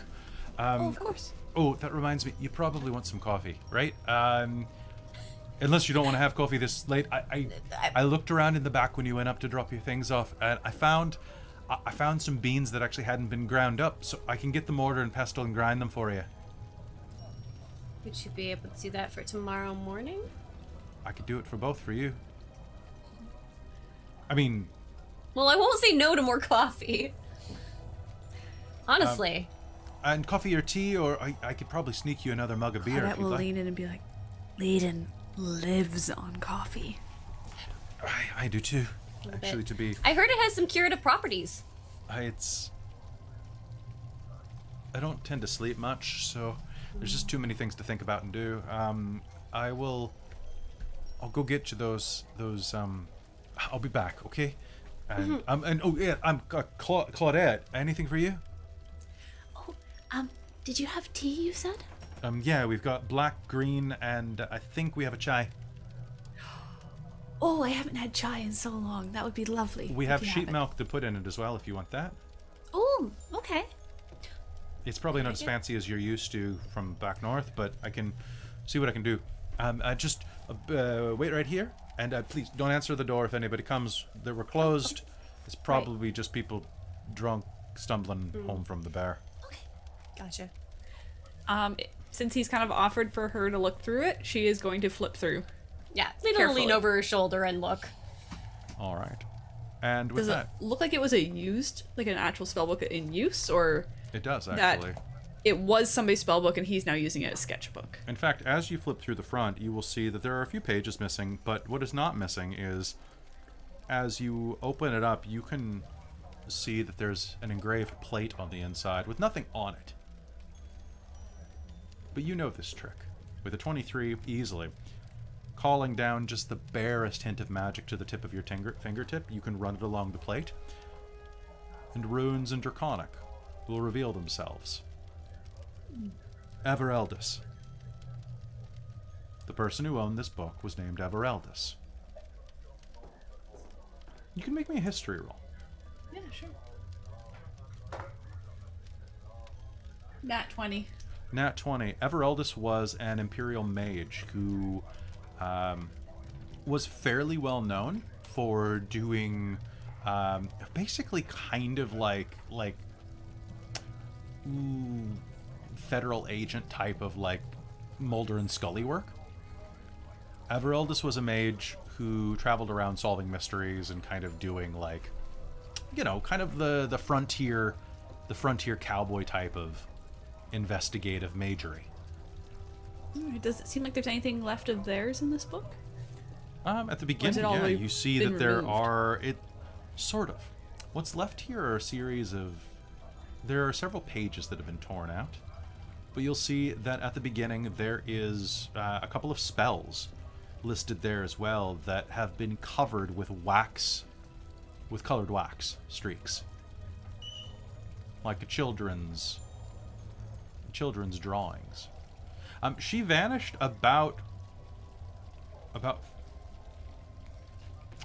You got a really high roll on that. So she vanished about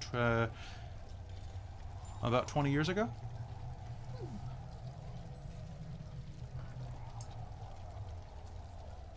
But the spells look like they're intact. What are you asking me?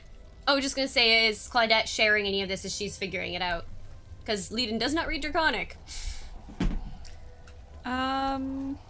And might not know. Claudette will, like, point that out, at least, and tell Leiden, yeah. Okay. Cool. Actually, pardon me. 20 years? Is it 20 years ago? Yeah, 20 years. We'll see 20 years. She... something around there. Around there. Okay. Is that like a family name or a first name or a aid code? Like, I guess we wouldn't know. I mean, she was well known. Looking through that book, however, the spell that's covered in drawings of a blonde-haired man, drawings of a raven-haired woman. The woman is much taller than the man, and there is a small blonde child drawn between them.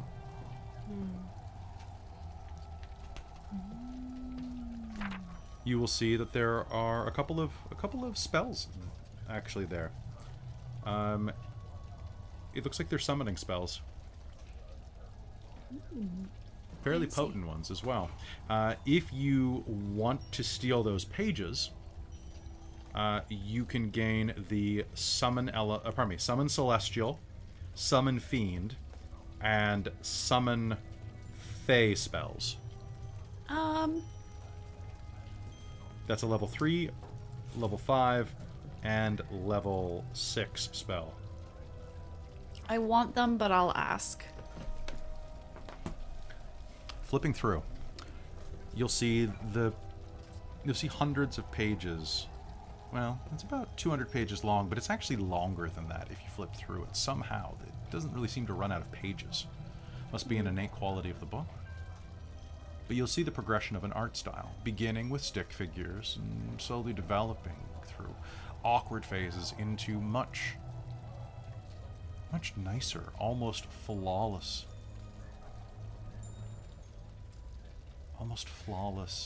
images. And you will eventually see half-remembered, constructed images of a sketch you'd once seen of this mage Evereldis during your studies with that role. Quite lovely. Black hair, cascading down an aquiline face.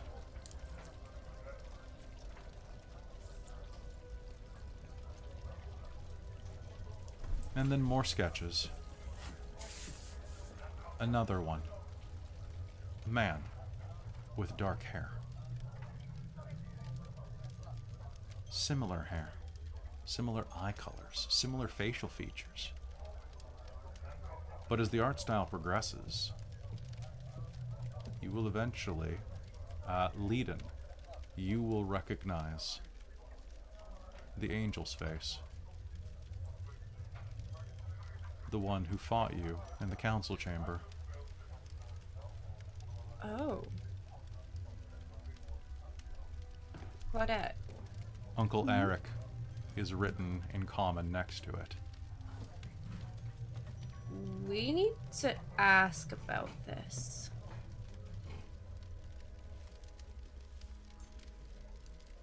A moment later, he'll come out with the mortar and pestle.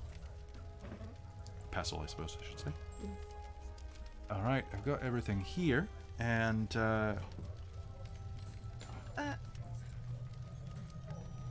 you like what you... Oh, those... They're very good. Those are a couple of years old. I was still kind of learning to do my shading correctly. Yeah. They're lovely. What happened to... And she'll point at... Was it Uncle Eric or... Yeah, Eric. Eric? And nothing happened. He... It's my mom's brother. He just is familiar face, is all. Oh well, he got kind of injured during the mining collapse. So he's away right now, receiving care, I believe, with his partner. Oh, That's good. Yeah, my guess. I mean, they never got married, but I mean, she's I mean, she's basically my aunt. Nice lady. Oh yeah? Is this your mom? Yeah, that's her. She used to work back east, and she came here. She's quite famous. Really? Yeah. She never talked about anything like that. She passed a few years ago. Oh, I'm so sorry. Oh, it's okay. I mean, it's life. It's why Dad's like the way he is. Really, I don't think he ever got over. She was a good woman. She was a very well-known mage. Yeah. Sorry? Well, you know that this is a spell book, right? Yeah, we didn't really have much paper here, so I found it after. Well, I mean, not after she passed. I started drawing in it when I was a kid, and she took some of her spells out of it, but Dad wanted to yell at me for it, but she couldn't bring herself to do it. So, she let me have it. Aww. That's lovely. Well, she got all the stuff that she needed out of it, and those first ones, I kind of munged them up pretty well, so I don't think she needed them anymore. So I don't know what they do anyway. It's, it's nice. I do know what they do. Would you be willing to let me study them? Yeah, sure. If you wanted to, I prefer if they stay with I don't want to lose them. Yeah. How long would it take me to do that? Like a day to copy those over. them out? It would take you a few hours. So I just have to take. Yeah, if you wouldn't mind letting me look at them for, would an hour or two be too much to ask? No, it'd be fine. Just do me a favor and don't let Dad see. He. Oh, of course. It's one of the reasons I stay up to do this. It's. I don't want him to have to deal with that. That's fair. I think it's good that you have something to remember her by. I mean, and they're our parents. We only get them once, right? Yeah. Claudette will go rooting through her bag, and I think she probably has some nice inks and that sort of thing. She would have enough such in the future she wouldn't run out, potentially. She's gonna offer one of them to him of like, as thank you for letting her copy, sort of thing from it. Well, you're very welcome. So, how's the coffee? It's good. Actually, you know what? It's not half bad. Like, the beans are old, but the fresh grind and, like, the extra care, it's like a 19. Could she have persuaded him to put some of that milk in? Oh, yeah. Absolutely. Oh, right, yeah. That is good. Yeah, she's like, I'm good. It's good. Claudette will It's good, enjoy thank you. her chai.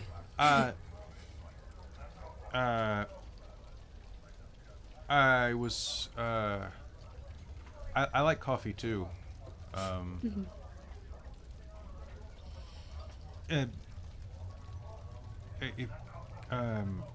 I see my book for a sec? For a minute? Sorry. Yeah, so why are y'all really here? I mean, my dad doesn't actually care, and to be honest, I don't actually care either, but I just... Do you know about somebody called... The right name? Otker? I don't want to flip back Otker? for it.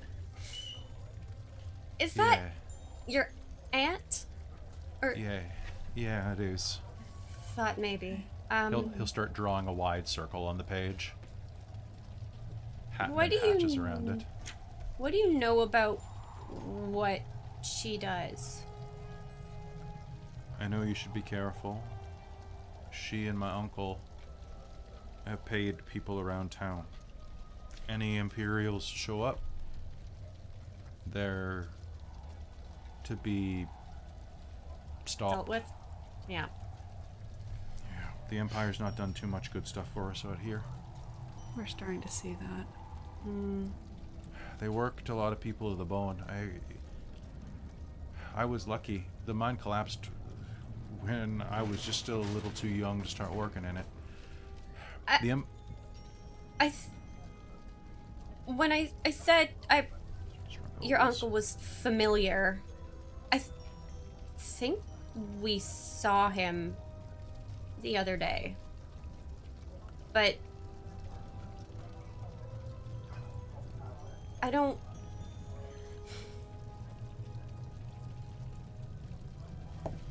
know what's going on. As far as I know, he got pretty badly hurt when the mines came down. As far as I know, he's still with her. She used to work with my mom. That's how they met. I didn't know she was famous, but I knew she was out here looking into some stuff. The mines are connected to a cave system. She always used to go there to do research. It's where all the cure is. Right. And but it took a long I mean, time. I'd heard that she'd vanished, but I guess she was just out here. I didn't know much about her past, but I do remember that she was tired of it. And she was tired of the way that people got treated out here.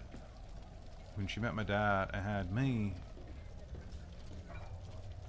like I said, I should have been in those mines. By imperial decree, anybody above the age of 12 is supposed to be working. My family covered up for it. I mean, my ma just died 2 years ago. And Does that decree sound like? Does that sound right? Would Lita know about that? Like that age? No, because you're not from this type of area. This type of area. Duchesne is a city, right? So like, yeah, I'm like, all sorts of kids work in cities, but sending kids into mines? That seems awful young. Well, that can't be right. It's your 12th name day. That's usually enough. And besides, the Empire needed cure. It was almost a blessing when the mine collapsed. I mean, it killed the economy, but at least then the Empire didn't give two shits. Excuse my mouth. Didn't care about us. Left us alone.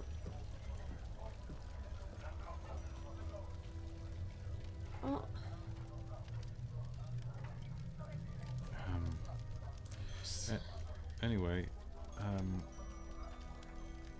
they were working on something up in the mountains. It's connected to the mines, but it's not like, I mean, I guess you can go into them now. That they're boarded up, but You're awfully open about all this. I'm a bit surprised you're so willing to talk about it. There's not much here.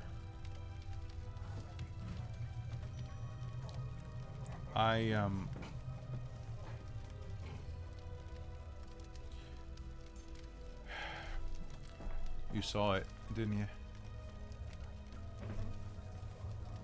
He'll thumb through the books and toward the back, past where he was sketching before. He'll flip a page over where it's been folded over, and as he flips it over, you will see the distant, blurry sketch of the angel.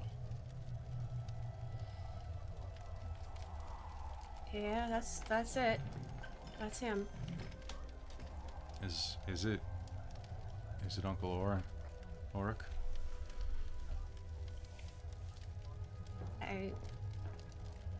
It certainly had the same face. There's other stuff that's prowling around at night. I don't know what's going on, but I know it's not good, and I know that I can't leave here.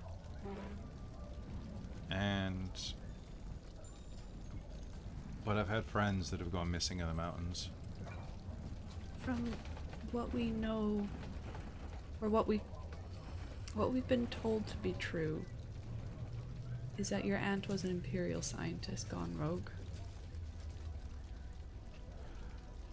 I'll tell you what I know, but You gotta promise me that you're not here to kill her.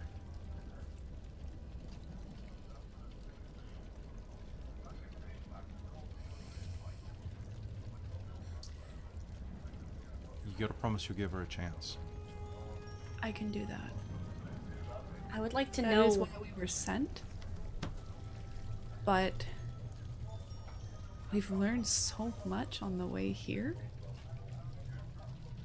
that I don't know what's true. I just want to know what's going on. And right now, it seems like whatever she's involved in is hurting people, but As long as we're not in danger of dying, I am more than happy to hear somebody else's side. Whatever she was doing, it was with Mama back in the day. So I don't know if these are useful for you, but he'll flip through the book and grab the first 3 pages there and tear them out. I don't know if these will help you. There's some notes there too, maybe. I can Claudette see will if... have a look at them to... So the spells, like, you'll have to reconstruct them a bit too. Like, they're pretty damaged, but you see that there are some pretty powerful summoning spells. I've got some notes that I'll see if I can find them in our things down in the basement. If it'll help you. That would be wonderful. This looks like summoning of some sort.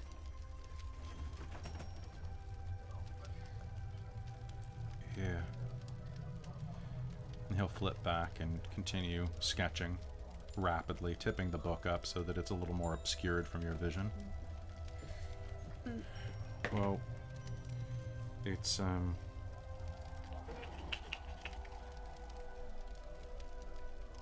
just promise that you're not going to bring the Empire down on us again. I'm gonna certainly try not to. but I do have to say that we left. Well, your aunt might be bringing them down on herself. Or she'll point at the who looked picture. like your uncle while he attacked a high magus in the middle of Terranel. You see, In the middle of the main government halls. I don't know nothing about that. Look, I I'm just figured asking. you Not wouldn't. saying you are, but Like, if you're agents for them, maybe you can put in a good word for us. I'll certainly try. I don't know you from the orphan, but you've both got kind eyes. Thank you. I'm hoping that they're not lying to me right now, because all I've got is my dad and this place, and it ain't much, but there's good people here. I've seen that. It's hard. We got nothing to eat but desperation. We got nothing to drink but despair. It's a little bit bitter to swallow. Try not to judge them too much, even if they've got knives out. I mean, I didn't kill the person who tried to kill me earlier. I don't know what happened there.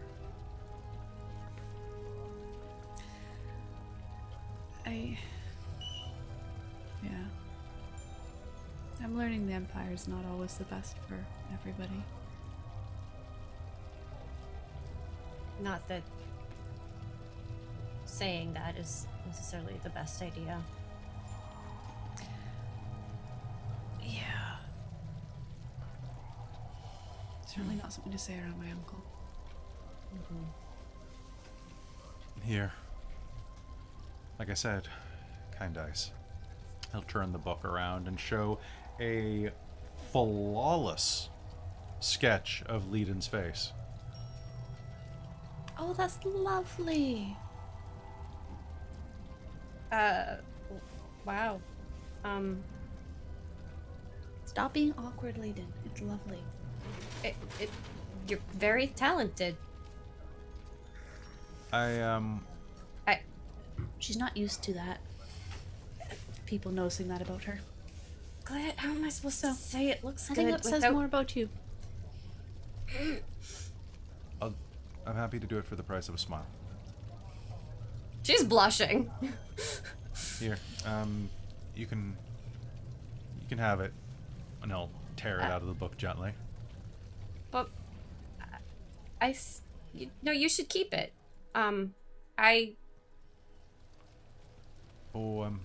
Get to see my face in the mirror all the time. Well, fair. Could I have the one of the deer? Yeah, you can. It's kind of ripped out of the book now, though. Well, okay. I'll just put it back in. Keep it as a keepsake. Claudette's just gonna kind of quietly lean back from the table a bit, so it's just those two there. Cool. And they will continue to talk a bit. Now, meanwhile, upstairs. Dirk sets his things down next to the bed and looks at the expanse. It's a fantastic moment of stillness in this cold room. Ivy, as you walk in, it's a bit chilly for you. You're a hot-blooded tiefling. Everything is bitterly cold inside of this room. There's frost that's caked on the window, as well as a rim of that gray snow clinging to the sill. As you head over to start the fire, the oil lamp to warm the room, you realize that it's having a bit of trouble.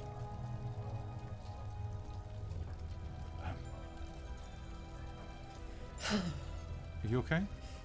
Dirk says, kind of taking his gloves off and rubbing. Here, let me give it a try.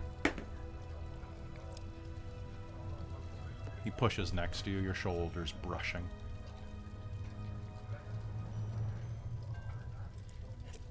Just a bit cold.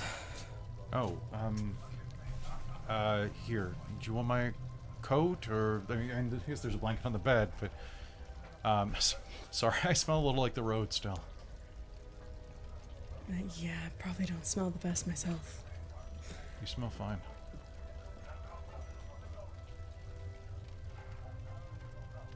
Oh, hey, it's blocked. Hold on. And he starts to work it out with a bit of the corner of his sleeve and some spit.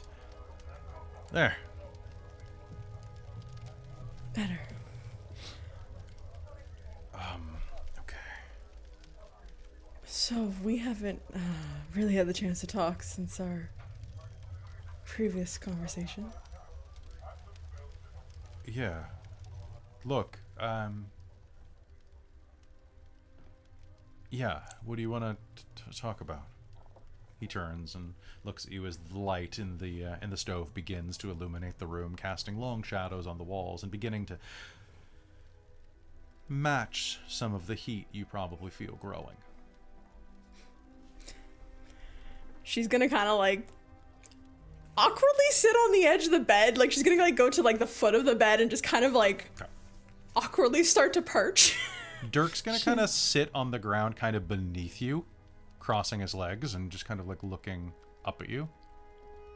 She's gonna like pat the side of the bed. Sorry. And he's gonna hop to his feet and scoot next to you on the bed like... What? Well, I don't know. I thought you wanted to talk to me about something. I was trying to give you attention. Ladies like it when you give them attention. Yes. Am I giving you too much attention? I don't know how to feel right now. Hey,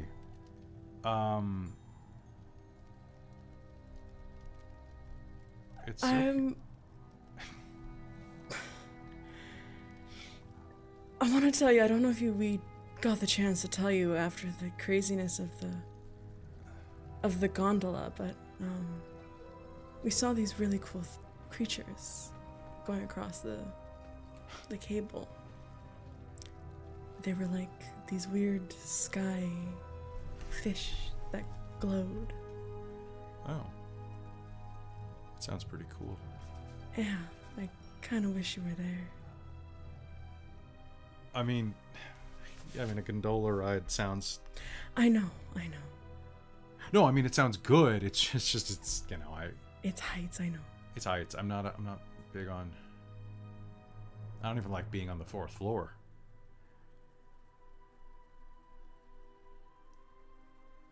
I'm sorry.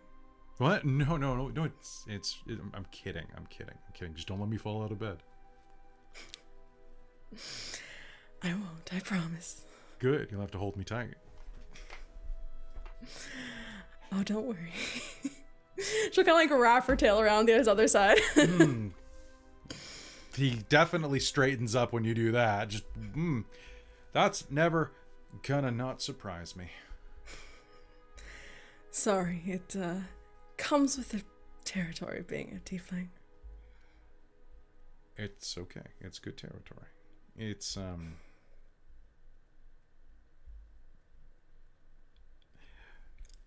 Look, you seem a little nervous. Yeah, I'm... Have you never... No, I'm quite skilled. Well, good. That's great. I am also very skilled. I've just never... I'm a one-man army. Never done anything for myself. It's always been to... I mean, like, it's always helpful if you do it for yourself, and then you know what you like. I've used it just to get information from people. Oh. Would it... I mean, okay. Look,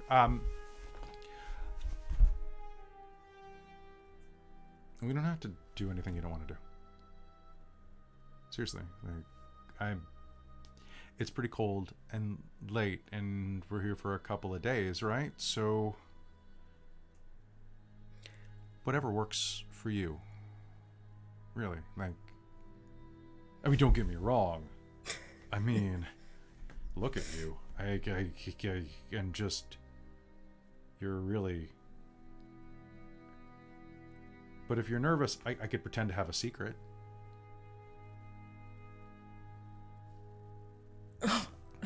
You know, she'll blush. She's like, she's going a bright purple at this point.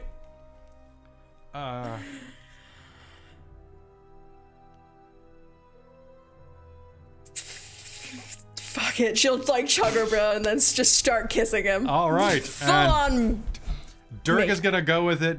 Road dust be damned. Dirty, stinky fun. All right, great. Yep. All right, and with that, you push back onto the bed and prove that, yes, indeed, that's a noisy bed. Dirk, you can try harder. Dirk's... Oh, do you want me to roll a check? Yeah, give me a dex check. Or a dex check? Or a con check. I'll do dex. I have a +4 to dex. That's I'm true. gonna spend the crowd my goes wild. inspiration The crowd's for the going night. wild. I know they are. They've been wanting this. I want lewd art. I want lewd art for our Discord. I really do. So, I think Ivy's a natural. Would you get a natural 20? Yes. Well, Dirk is willing to take levels of exhaustion. So, he eventually gets a nat 20. Takes him like 4 tries though. But hey, 4 tries is pretty good. Like that takes a while. Anyway, but it is. Your night is way different than probably any night that you have ever had. It may not be as skilled, and it may not be as fiery, but it's something else. Something new, and something that Ivy probably had never felt before. No, because I think never before is there's a moment somewhere in the middle where everything begins to change. And it is a simple moment. It is a simple moment of bodies moving together, and then a head bumps into the headboard. Too hard, and then laughing. Both of you begin to laugh. And Ivy has never, ever probably had a moment like that. And that's when it gets really good. And as we fade out on this scene, we pull the camera's focus back across the rocky plains and the mountain passes of southern Terra Nell. We pull back and see the oncoming train from the Imperial Supply Depot. We see the Imperial soldiers preparing as they run the final checks for the oncoming raid. And we end on one of them finishing the upgrades on their Magitech mobile armor.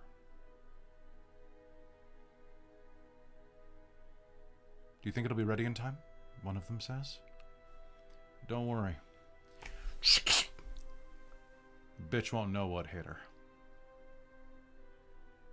And we're gonna call game there. So, there you go, guys. Oh boy! All right, so hey folks, that's going to be it for tonight's Reign of Emrys. We are going to be back next week, and when the plot thickens even more, I hope that you are going to enjoy it. If this is your first time here, this game built up a lot to this. We don't normally just have the super romance episodes. Well, this is session 9, so it took us a while to get here. Yeah. Although it's fun, right? Like, it's fun having the romance. I really think role-playing games need romance and sensuality.